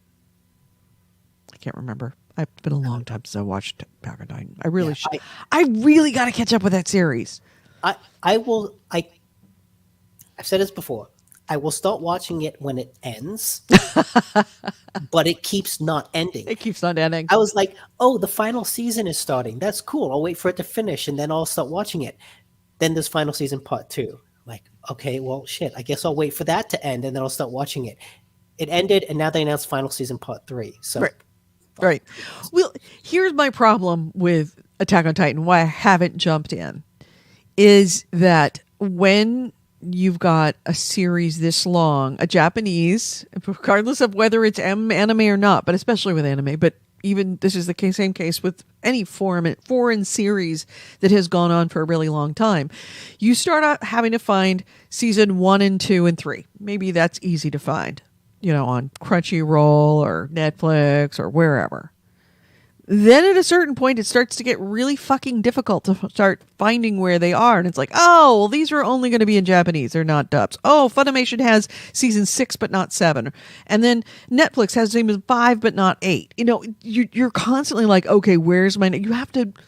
I just want to watch the series. I want to sit down and watch some TV. I don't want to have to fucking pull out my Sherlock Holmes hat and my pipe to figure out where the fucking series is and having to go scrolling through, go on Netflix, where do I find Attack on Titan season 4? I think Crunchyroll / Funimation should have all of them. Should being the operative word. How many times have I started something like that where it's should? And then by the time I actually find it, then I forget what the last episode was. So it's like, shit, where am I in the story now? I'm in the same thing with another Netflix series that was Vladimir Zelensky's series. I watched the first 2 seasons. Sorry, the first season and season 2 and 3 are long ago made, but Netflix didn't bring season 2 and 3 back. They only brought season 1. So now I've watched season 1. Now they brought out season 2. But I don't remember what happened at the end of season 1. What was the fucking cliffhanger? What was the show? It's called Head of State. Oh, yeah, the Ukraine one. The Ukrainian one. Right. Okay, yeah. The Vladimir Zelensky's comedy show. The one that got him freaking... Servant of the People. That's it is. Servant of the People. This is the one that got him elected as president. Yeah. Okay, I'm sharing a screen with you. This is the dating sim. All right. So we are watching. Oh my God! Oh my eyes!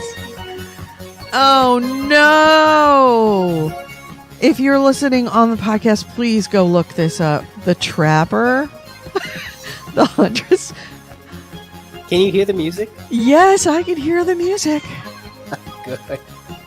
It looks like, a Japanese dating simulator called Hooked on You, a Dead by Daylight. It honestly looks like satire. It looks like a joke. This looks like a what's the word I want? April Fool's joke.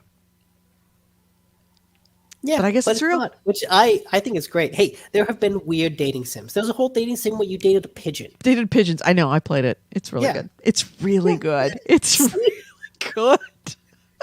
And people in the chat have pointed out that there are people that marry serial killers in real life. That's true. That's true. There is a whole genre of murder groupies. And they are very much a thing. Harley Quinn's real life Harley Quinn's out there. Yeah. So you're just going to be a murder groupie. It's things like this that made me wish I liked Dead by Daylight more. But I know. It's just not my type of game. It isn't. I've played it. Andrew loves it. I've played it with him a few times, and it's been interesting, but it's never really I've got to play more. I get way more out of Extraction than I did out of anything with Dead by Daylight. Yeah. You need a Piss said whoop whoop. People. All right. Let's see. Crunchyroll. Yes. AC Wraith. Thank you for the link. Crunchyroll has all Attack on Titan so far. That's the other thing about Attack on Titan. It is so fucking bleak. So I cannot do bleak at the moment. It's not right for me. Give me another 6 to 8 months. I might be ready for bleak. I remember watching the first season, and there was a certain point where it tipped over into the bleak drama into a parody of itself.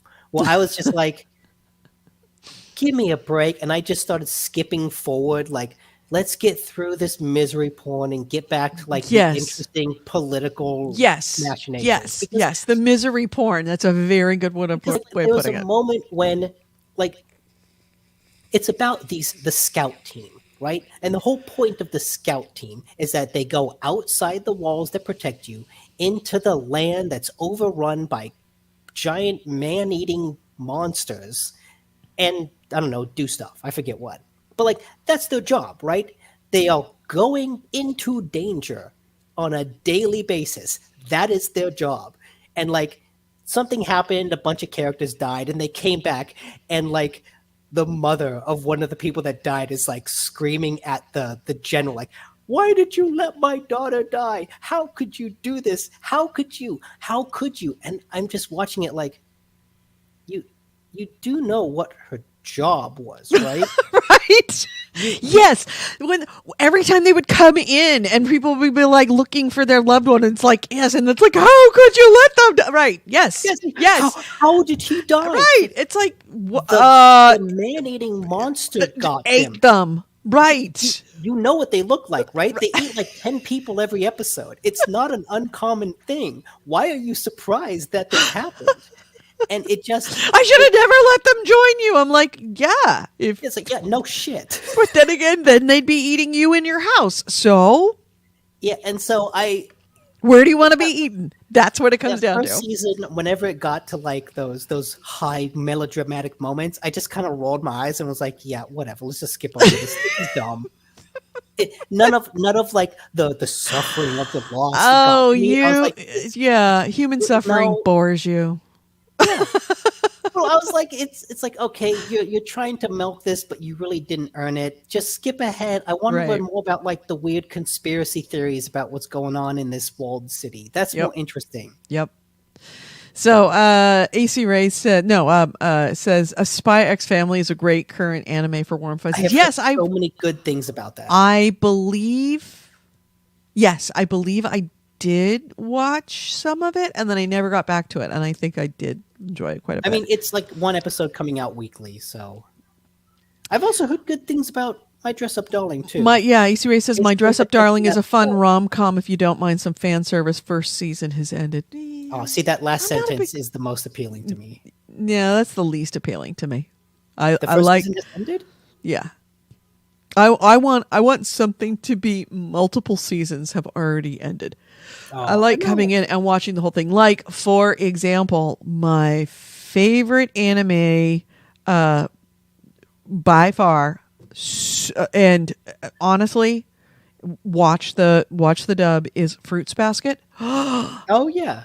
And unfortunately, I watched all the way through the Fruits Basket, and now I got to, like, maybe 2 episodes from the end, and they were trickling out those final 3 episodes. So I have yet to see those 3 episodes. So I ended, and I haven't seen the end of the season, and it is so good, and I feel so bad that I have not watched the end of that series, because it is a mind just, if you haven't watched Fruits Basket, it is an emotional minefield. It is such a good show. Such a good show.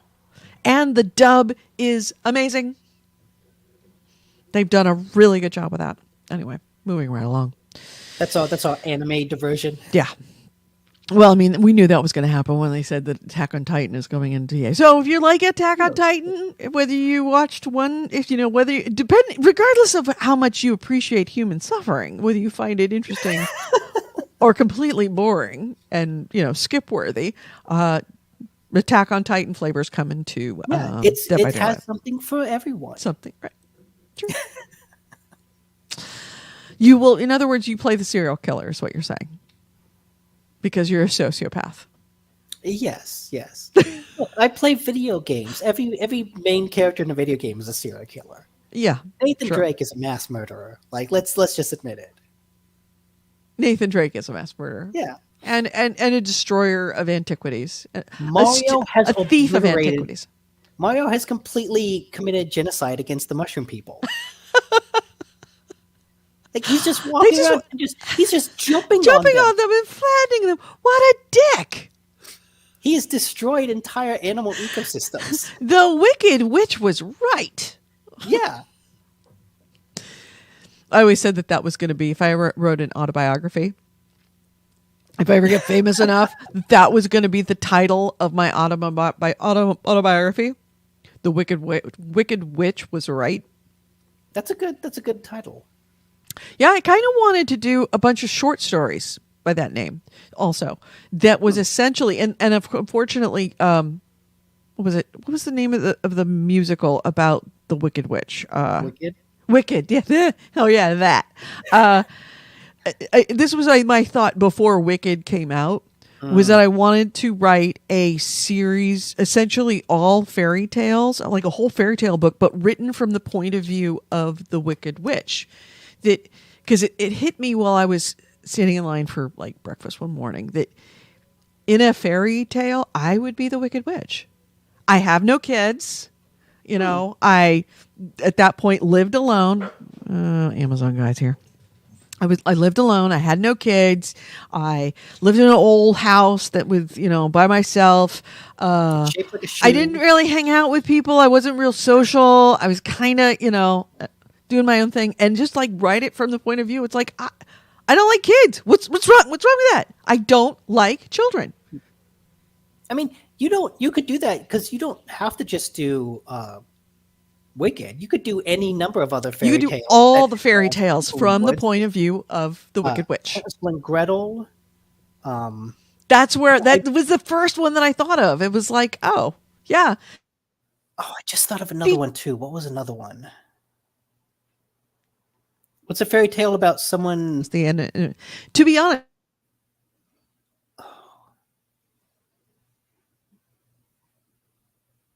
Okay, wait. We gotta wait for Edie to come back. Yeah, I'm here. Okay, there we go. That was what inspired me, was Hansel and Gretel. They're kind of little assholes. Oh yeah, don't they just like start eating the house at random? Right, that's why they want to come to the house. They start eating the house, eating the woman's house, and somehow she's the jerk. Somehow she's the asshole. Anyway, I mean, if a little kid came up and started chewing on the side of my wall, I'd be like, "Hey, go get in my oven." If a kid came over and started like painted stuff on my house or did stuff to my house, you're damn right I would go and try and murder their little fuckers. But she's the Wicked Witch. There was another, because the children are just children. They're so there easy. was another fantasy story that I just had in my mind. I thought of it and then Hansel and Gretel, and now I can't remember what the first one was. Mm-hmm. Oh, I've got the whole. I've got books and books and books of fairy tales. Anyway, Okay. This has gone so divert. Okay, yeah, back to gaming. Thank you. Back to gaming. AC Ray says, by Ascendance of a Bookworm is currently in season 3. That's another cute worm. And okay, could do that. Back to gaming. Your next item. Google has officially removed the gaming section from its Google Store. So originally, when you go to the Google Store, at the very top of it, it had categories. The categories were phones, watches, smart home, gaming, laptops, subscriptions, and offers. In Google Store? Yes, in the Google Store. Now, God, I'm about to sneeze again. Now the gaming has been removed. There we go. You're adding it. Bless you. All right. Yeah. Phones, earbud, watches, smart home, laptop subscriptions, offers. That's what we have up here. Yes. And they have removed gaming, which officially buries any Stadia products, because that's where all the Stadia stuff was. Really? Have they just, I mean, Google is known for abandoning shit. Yeah. Have they officially, is this like the death toll, the death knell for Stadia? That they're no longer supporting it or no longer promoting it? They're still supporting it, but yeah, they're definitely not promoting it, and they're not making it easy to find it if you do want to buy it. And honestly, 6 months ago, I would have been like, yeah, whatever. You know, Google did this wrong. They were foolish. It was a bad idea executed badly, except for the whole experience that I had with Chris playing Extraction.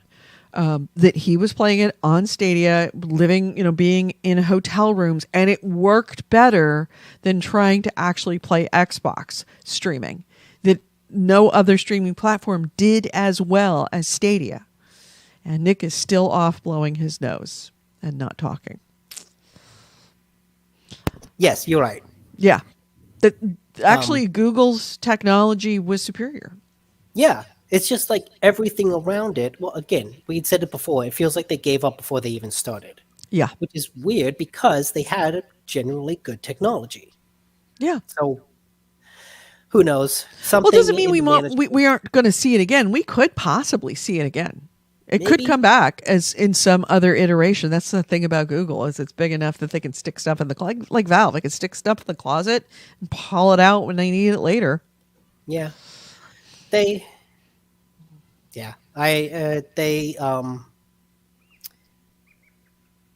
to about highlight the pixel buds. That whole process just went bad from the beginning. Well, it wasn't like they didn't do a lot of promotion. Well, what did they do wrong? What did they do wrong? Was it just that it was too early, too soon? Like if they moved into streaming now, I think that they would probably have done better than they did. Yeah, but trying to do streaming. What was it? 5 years ago? Of service, like the fact that you had to buy games full price for this service that could go under at any second. Right away, people are hesitant. I'm not going to spend $60 on a game that, like, the service Xbox might go down in 6 months. They needed to do the Xbox Live thing of having some sort of subscription. They needed the Game Pass equivalent, but they didn't do that. Because if you're not going to do that, then you need to give people some reassurance that whatever things they purchase on Stadia are going to be around for a very long time. That's why we're okay buying digital games on Sony or Nintendo's, because I have faith that we're gonna hold on to them for a while. Yeah, and as I recall, I mean, you're now reminding me about what my complaints were. As I recall, I was saying this could be the next On Live, and I think On Live set streaming back by at least 5 years because people didn't trust. There were not a lot, but enough people that purchased games on Live, and the fact that it came up, it was huge, it got a lot of attention, and then it died a gruesome death very shortly afterwards, with no recourse for the people that actually bought their games on Live. That it was a cautionary tale that everybody remembered because it was the first. Yeah. And AC Wraith has a good point that nobody trusted Google to begin with based on their habit of killing things.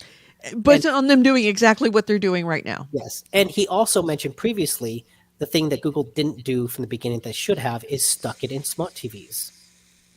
Like the whole thing with Stadia is that it was kind of difficult and confusing to start with.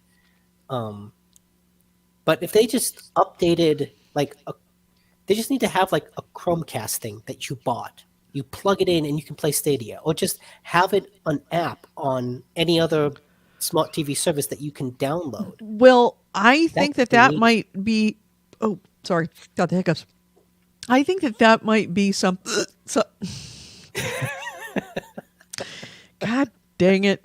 This is going to be bad. I can already feel this is going to be a really bad one. I'm going to love it. Really bad one. Oh no. But I'm going to try and muscle through this. I think that where was I? Smart. Oh no. I've never gotten the hiccups on the show before. And laughing is not making it better. Oh no! It's been 13 years, and I've never gotten the hiccups on the show before. You had mentioned I'm an old man. streaming apps. Oh, streaming apps. I think that the barrier for streaming platforms, whether it be Xbox or Stadia or any of them, getting onto televisions is not their decision. It's the decision of the television manufacturers. Otherwise, Samsung TVs would have a Game Pass app on them. Yeah, would have a PlayStation streaming on them. I do think that is Xbox's eventual goal. They've said that that's what they want. Yeah, and I think they all want that. So, but it's the manufacturers that are not letting it happen because either they want it's the technology's not there or they want a lot more money. Because I mean, shoot, they've got streaming apps for freaking. Oh my God, my Samsung is so packed with apps for foreign countries, mostly Indian, mostly a lot of Indian Bollywood and Indian music television apps. Like I'm like, oh, what's any good apps that I would be interested in getting, like Disney Plus or Peacock? No. Well, actually, I think Peacock might be there, but yeah, a lot of them are like French, India, Spain, but none for things like that. There's no Crunchyroll on Really? Yes, Crunchyroll, Funimation, all those things, not on my television.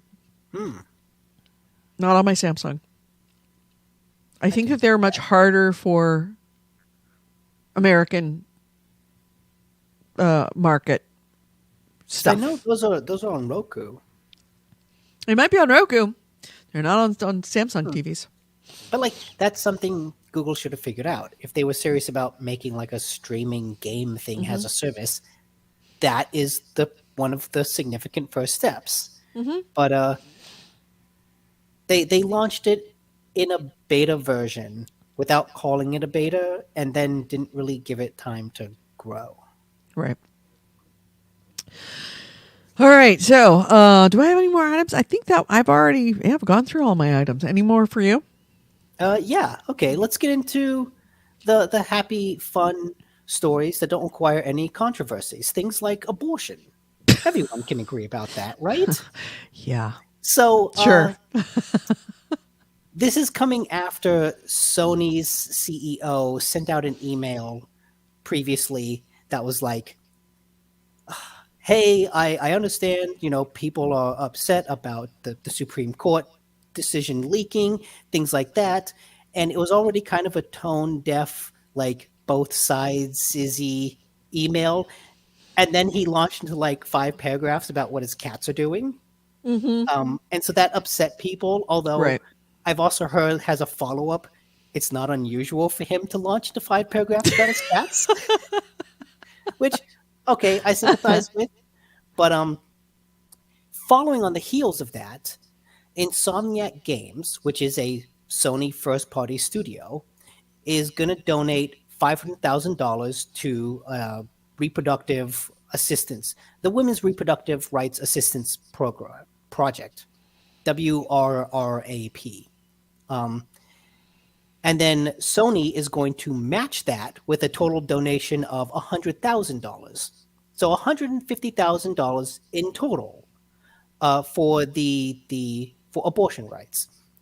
The catch being that Insomniac can't say anything about it. Why not? Or because they don't want to offend people, so they're not saying something about it? Publicize the donations. Right.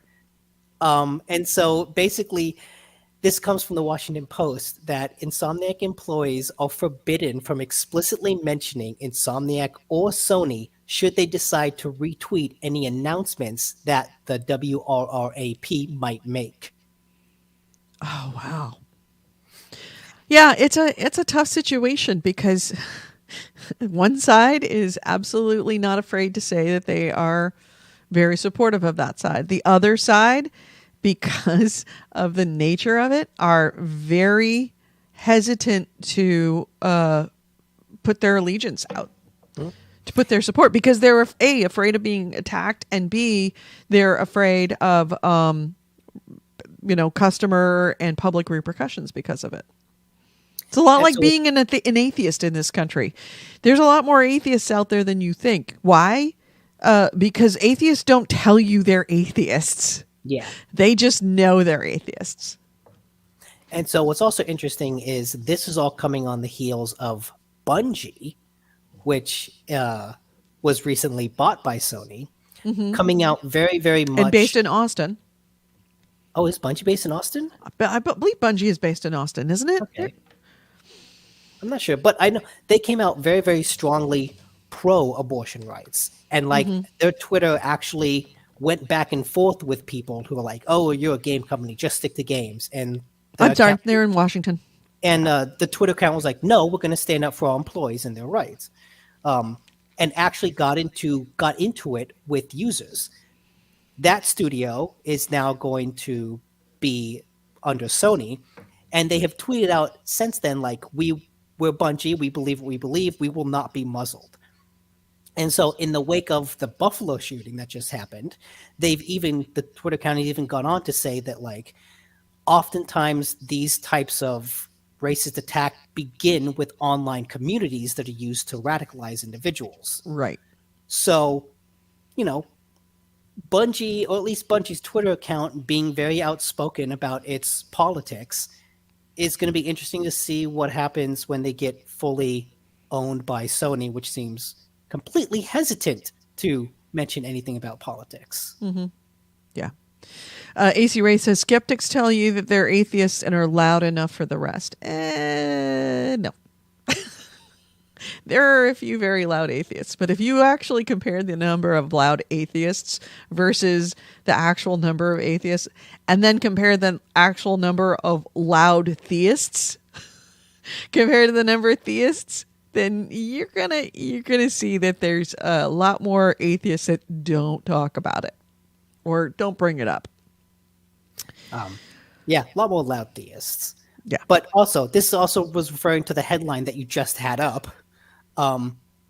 There is another studio called Certain Affinity that is made by ex-Halo devs. Certain Affinity is based in Austin.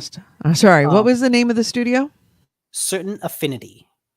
Hold on a second. It's taking a second for it to come back. Are we back? CERTAIN. AFFINITY.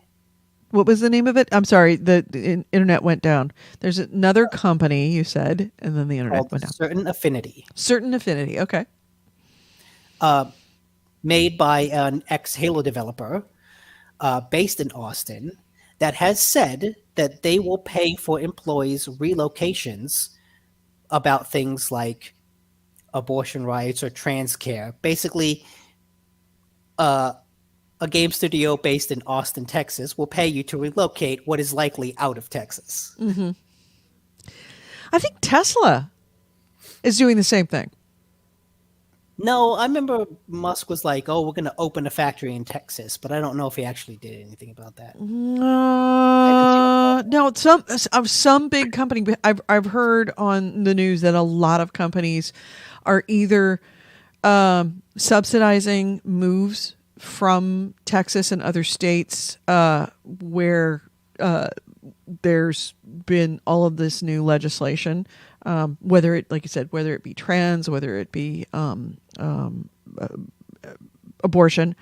And there's also some company, I want to say it's Texas, that they said that they will pay for their employees who do want abortions to go to states that provide, they can more easily access an abortion if it's illegal in their own state. If it's made illegal in their own state. Too. I don't think it was Tesla. Does not strike me as the kind of company that would do that. At least 13 companies will say they will pay for employees to travel. This is out of Prism. And this was dated 2 days ago. 13 different companies have said, including Starbucks, Microsoft, and Amazon, they're announcing to pay for abortion travel across state lines. Yeah, I think it was Amazon that I heard about as well. Okay. So yeah, I'm trying to see if I can find the whole list. But yeah, there's a lot of companies that they're announcing that benefit for their employees if they need it. And I think Certain Affinity is probably the only gaming company that has specifically said this. Probably. So I don't see the list. But anyway. How can a news article say these 13 companies would do this and then not list those 13 companies? Well, they're referring to a Forbes article, so now I have to go to Forbes. Oh, but how? Let's see. Starbucks, Microsoft, Amazon, Apple, Tesla. I knew it was Tesla. Announced earlier this month that it was expanding its health insurance offering to include travel and lodging support for those who may need or seek healthcare services that are unavailable in their home state. Citigroup, Yelp, Match, Bumble, Levi Strauss, Lyft, Uber, MasterCard. Those are the companies that are doing that now. So yeah, I mean, politics, it affects everything. When you're messing with workers' rights, you're gonna see these things start percolating through many different industries. So yeah. So, oops. Okay. Well, Edie just suddenly disappeared. But with all that said, my last news story is one that I think everybody can agree on. It is just not my day. I just bumped my hand into my mouse and it left the studio. Okay. Well, I was just saying my last news story is something that I think everyone can agree on. And it's again about how NFTs suck. Basically, GameStop has announced their whole foray into NFTs. They haven't really described what it is. They just said, hey, this is from a tweet that they did tweet out. What the internet did for communication, blockchains do for value. Now global communities can connect, coordinate, and transact like never before. Public permissionless, credibility neutral value layers. Power to the players. Whatever that. Power to the players. They actually wrote that? Oh, yes. Yes. And with a link to a website that is drunk on the smell of their own stonks farts. Oh my God. If you go to the website that's linked there. Go ahead and go to the link to the website that goes there so we can put it on the screen, Nick. Okay. Come on. Any time that those words cross your lips, you need to link to it. This show doesn't make itself, Bubby. It's here. All right. Well, no, it's not here. The page is here, but the page is also not here. You can see that it says almost here. So it's not actually. They basically just announced an announcement. So again, this comes after that one, I think it was Washington Post article about how the NFT market is collapsing. That GameStop is going to throw their hat into that market. So let me remind you what GameStop is. GameStop is a company that made its billions by buying your used games from you for $3 and selling them for $30. And now you're going to trust them not to rug pull you for an NFT. Let's all remember who and what GameStop is. GameStop was the first fuck of the show. Long before Konami, long before any of the other ones, long before Square Enix, it was fuck GameStop. Because GameStop absolutely abused gamers. And that's what it made its whole business on. And on top of that, they were a company that took the good competitors, the ones who didn't treat their customers like dirt, Electronics Boutique, case in point, bought them up and crushed them. Why? Because people liked them better, because they didn't treat people like shit, didn't treat gamers like shit. So here's a company with that background is going to sell you an NFT. No rug pull here. Oh no, no rug pulling. This is a rug pull. I will tell you this right now. This is a rug pull. No. GameStop is going to sell me an NFT that's going to increase in value. For the rest of my life. They wouldn't purposely sell the overprice NFTs something. and then just move the crypto into another account and be like, sorry. It is also a little Risk of ironic investment. when you think about it that a company Is that the whole made- screen, by the way? Is that the whole site? Just that one screen? Yeah. There's They couldn't even I could become a couldn't creator. even be bothered to actually make a website to explain if it. I could become a creator, but that just takes me to like I'm going to sign up for something, and I don't want to sign up for something. Or if I go to Connect, Connect makes me I would connect my NFT wallet. to whatever the GameStop wallet Yeah. is. The roll of suckers. Yeah. Blood Reaper says, I want my spacesuit to look like that without the GameStop. Yeah, it is a good pick.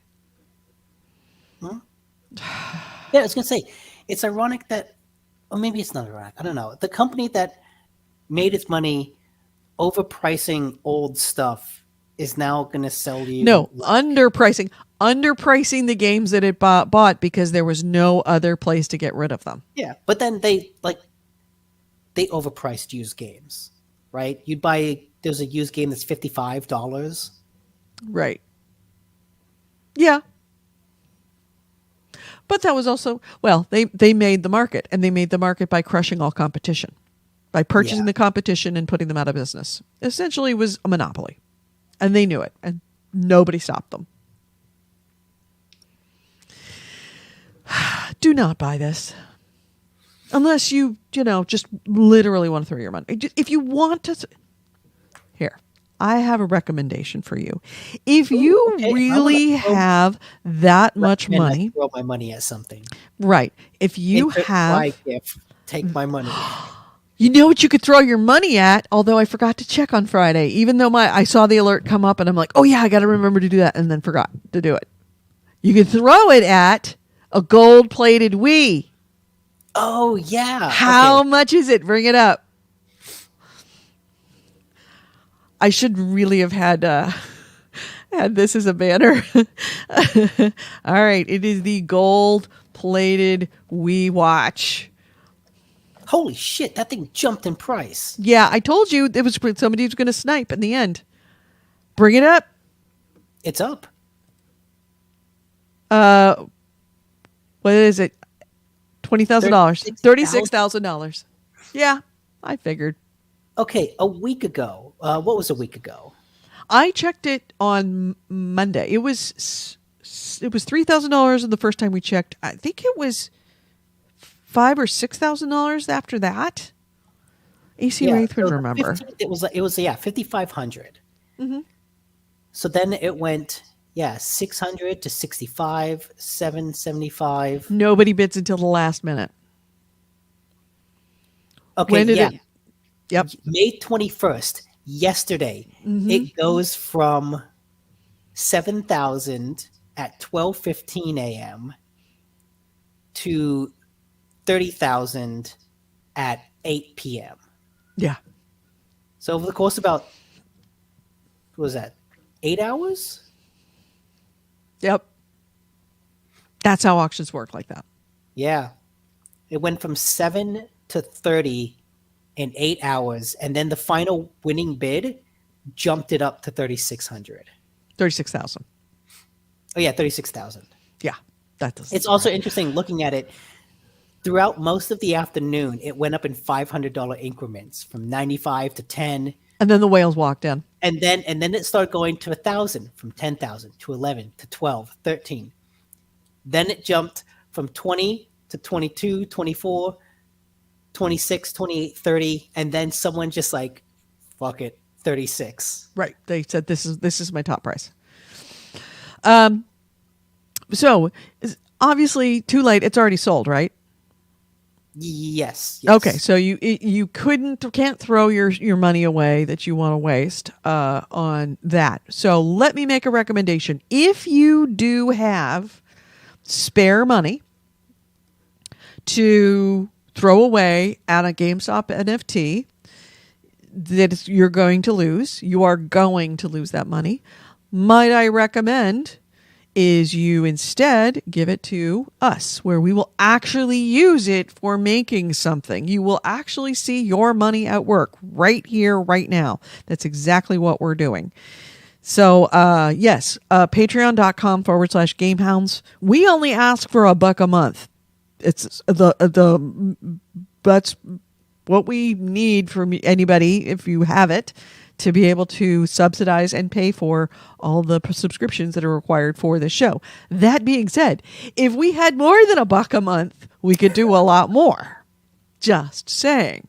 So if you've got a spare $10,000 or $15,000 that you want to throw on an NFT, send it to GameHounds. We will be happy to give it a home, and you will make just as much money. You will probably make more in satisfaction, but you will definitely make just as much money as you would from an NFT from GameStop. And so AC Wraith has a good point that the final winning bid was actually 30,000. The extra 6 is the auction fee. Oh, all right. Yeah, he says that's the buyer's premium. Yeah, all right. Makes sense. That's interesting. Normally, they don't mention the buyer's premium in an auction price. Normally, that is just in the small fine print of the premium. The price is the price. Still, yeah, somebody has $30,000 to drop on that. Yeah. Sorry, we couldn't. Yeah, if it was still at $6,000, I would have totally bought it, but I knew it wasn't going to be. So, any other items before we close out the show this week, Nick? He's got to sneeze. Maybe he does. Oh, maybe not. We'll see. I'm just going to keep talking and see if No. Go. Nope, I'm just going to keep talking. I will say. Go get into bed, Nick, and stop being a week silly. ago, we had mentioned that Borderlands 3 was free on the Epic Games Store. Now that I have like a gaming capable PC laptop, I actually downloaded the Epic Games Store. Oh, good. So now I can get some of those free games. So I got Borderlands, and apparently there's a new mystery game going to be unveiled in like 3 hours. Oh, so okay. Next week we should be able to tell you what that is. One of these days you should download Crusader Kings 3 and we should play it multiplayer. So we could play it together. We could play like Game Pass. What, Crusader Kings? Yes. Yeah, you should. Especially if it's with the Royal Court, you and I should. Uh-oh, she froze right there, right as she was talking about what we should do. Damn it. There goes the... Oh. And AC Ray says, I could have been getting them through the website this whole time. I know I could have, but I was just too lazy to do it. There we go. You and I could play together. You could be like I'll be England, you be Scotland, or vice versa, or I'll be England and you be France, and then we'll work together and dominate the HRE. Essentially, we don't play against each other, we play with each other. Yeah, you'll just have to tell me what to do, because I have no idea. Well, you've watched me play.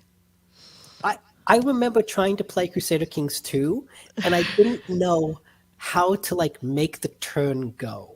Right? Like, well, you don't have to worry about turning. There is only one speed. I will control speed and walk you through it.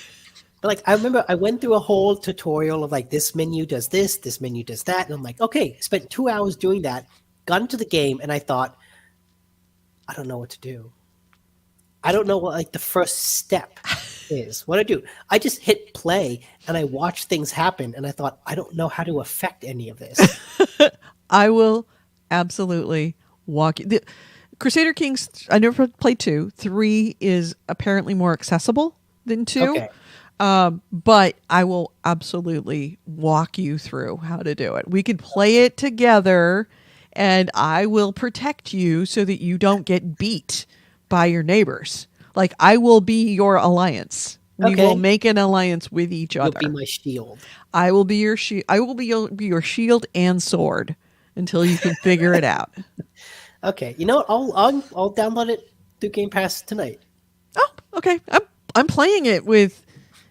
Is there somebody in the chat rooms whose Steam username I've been chatting with? I know I'm chatting with somebody who's a GameHounds person. But it's not the same as the name that I know them by on the show, whether it's Bitters or somebody else. I don't know. But I'm chatting with them on Steam. So we're going to be playing multiplayer tonight. I've never played multiplayer. He's never played multiplayer. We figure we're safe with each other. Good. If you want to join us for multiplayer, I will absolutely help you through this. I'll see. We'll see if tonight is the night. But yeah, I could totally do that this week. Yeah. I think it's Bitters who says that it might be him. He says, hey. Hey, yeah, I think that's it. So we're going to be playing it tonight. I'm going to try. What's the Steam name? What's the Steam name? The Steam name is Paradox. And it's funny because I thought it might have been like, why is Paradox getting a hold of me? And it's like, no, that's a Steam name. It's not me. I'm pissed on Steam also, he says. You're pissed everywhere.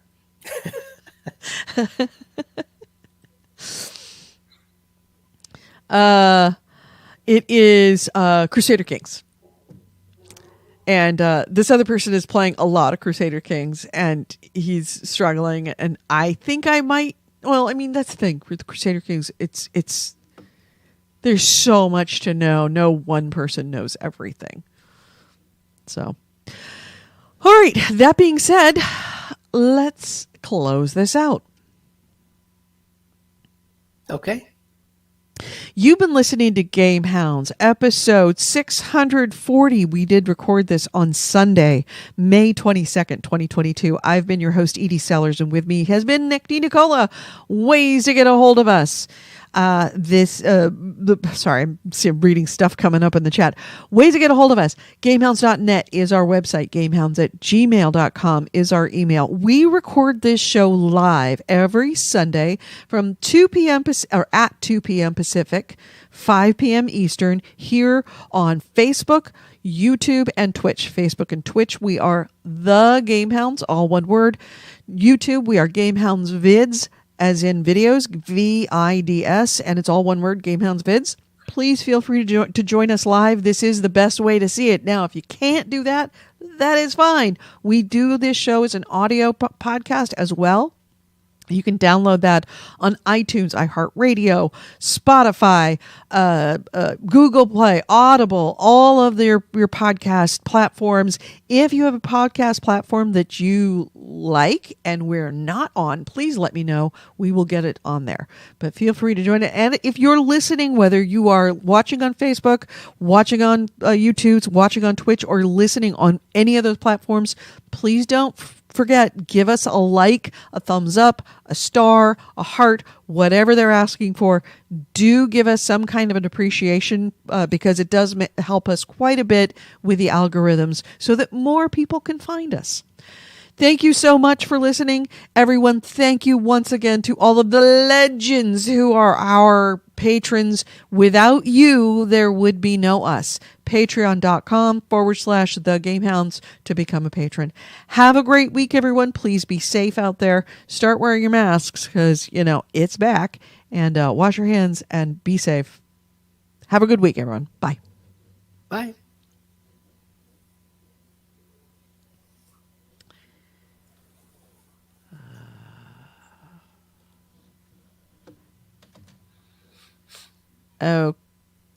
Okay. Got that. Now we need to save. And we're saving this as GH640 raw. What? Pissed recently updated his PlayStation name. It's now Pissed backwards because he just got a PS5. But his previous name was X360 is better.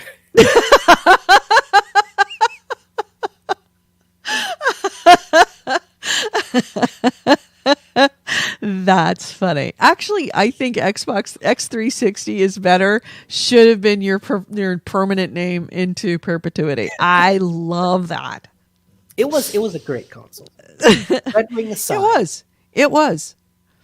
Even with the red ring. It's good. I By the never way, had. did you ever watch that documentary about the Xbox?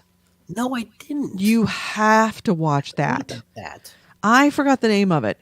I'm sure Blood Reaper says LOL FU pissed. AC Wraith might know the name of the Xbox documentary. It is on YouTube, I believe, and it is so power on. Okay. So good. So good. So many revelations. So much. There's a part of it that it's taking you back to that time. Especially if you were around at that time, all of a sudden you're like, oh man, I remember that. But then you're getting the stories of what was happening back then through that time that you didn't know.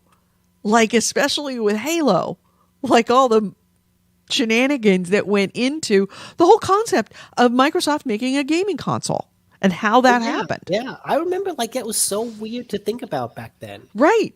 And how it got sold and who was making it and how the reverberations of their culture of those, I think it was like 5 or 6 guys working on it, on the project. The Project Xbox, which ended up being the name that they ended up using. That was like their super secret name. That was their Carl Sagan name, was Project Xbox. The Xbox being what it was, and the whole way that those 5 guys working together, the culture of them working together still reverberates through most of like game development now. Well, you'll have to wait to see, but you will go, oh wow, people still work like that. And it's because those 5 guys worked like that. So, Piss says, it was definitely great. I think I watched at least 3 of the episodes, got to make sure that I've seen them all. I think there is only 3 episodes, or maybe, no, there's gotta be more. The episode about Red Ring of Death is chapter 5. Yeah, the Red Ring of Death stories, like from the point of view of Xbox when they realized they had a problem and why they had the problem. I mean, after all this time, they were only now discovering why there was a Red Ring of Death.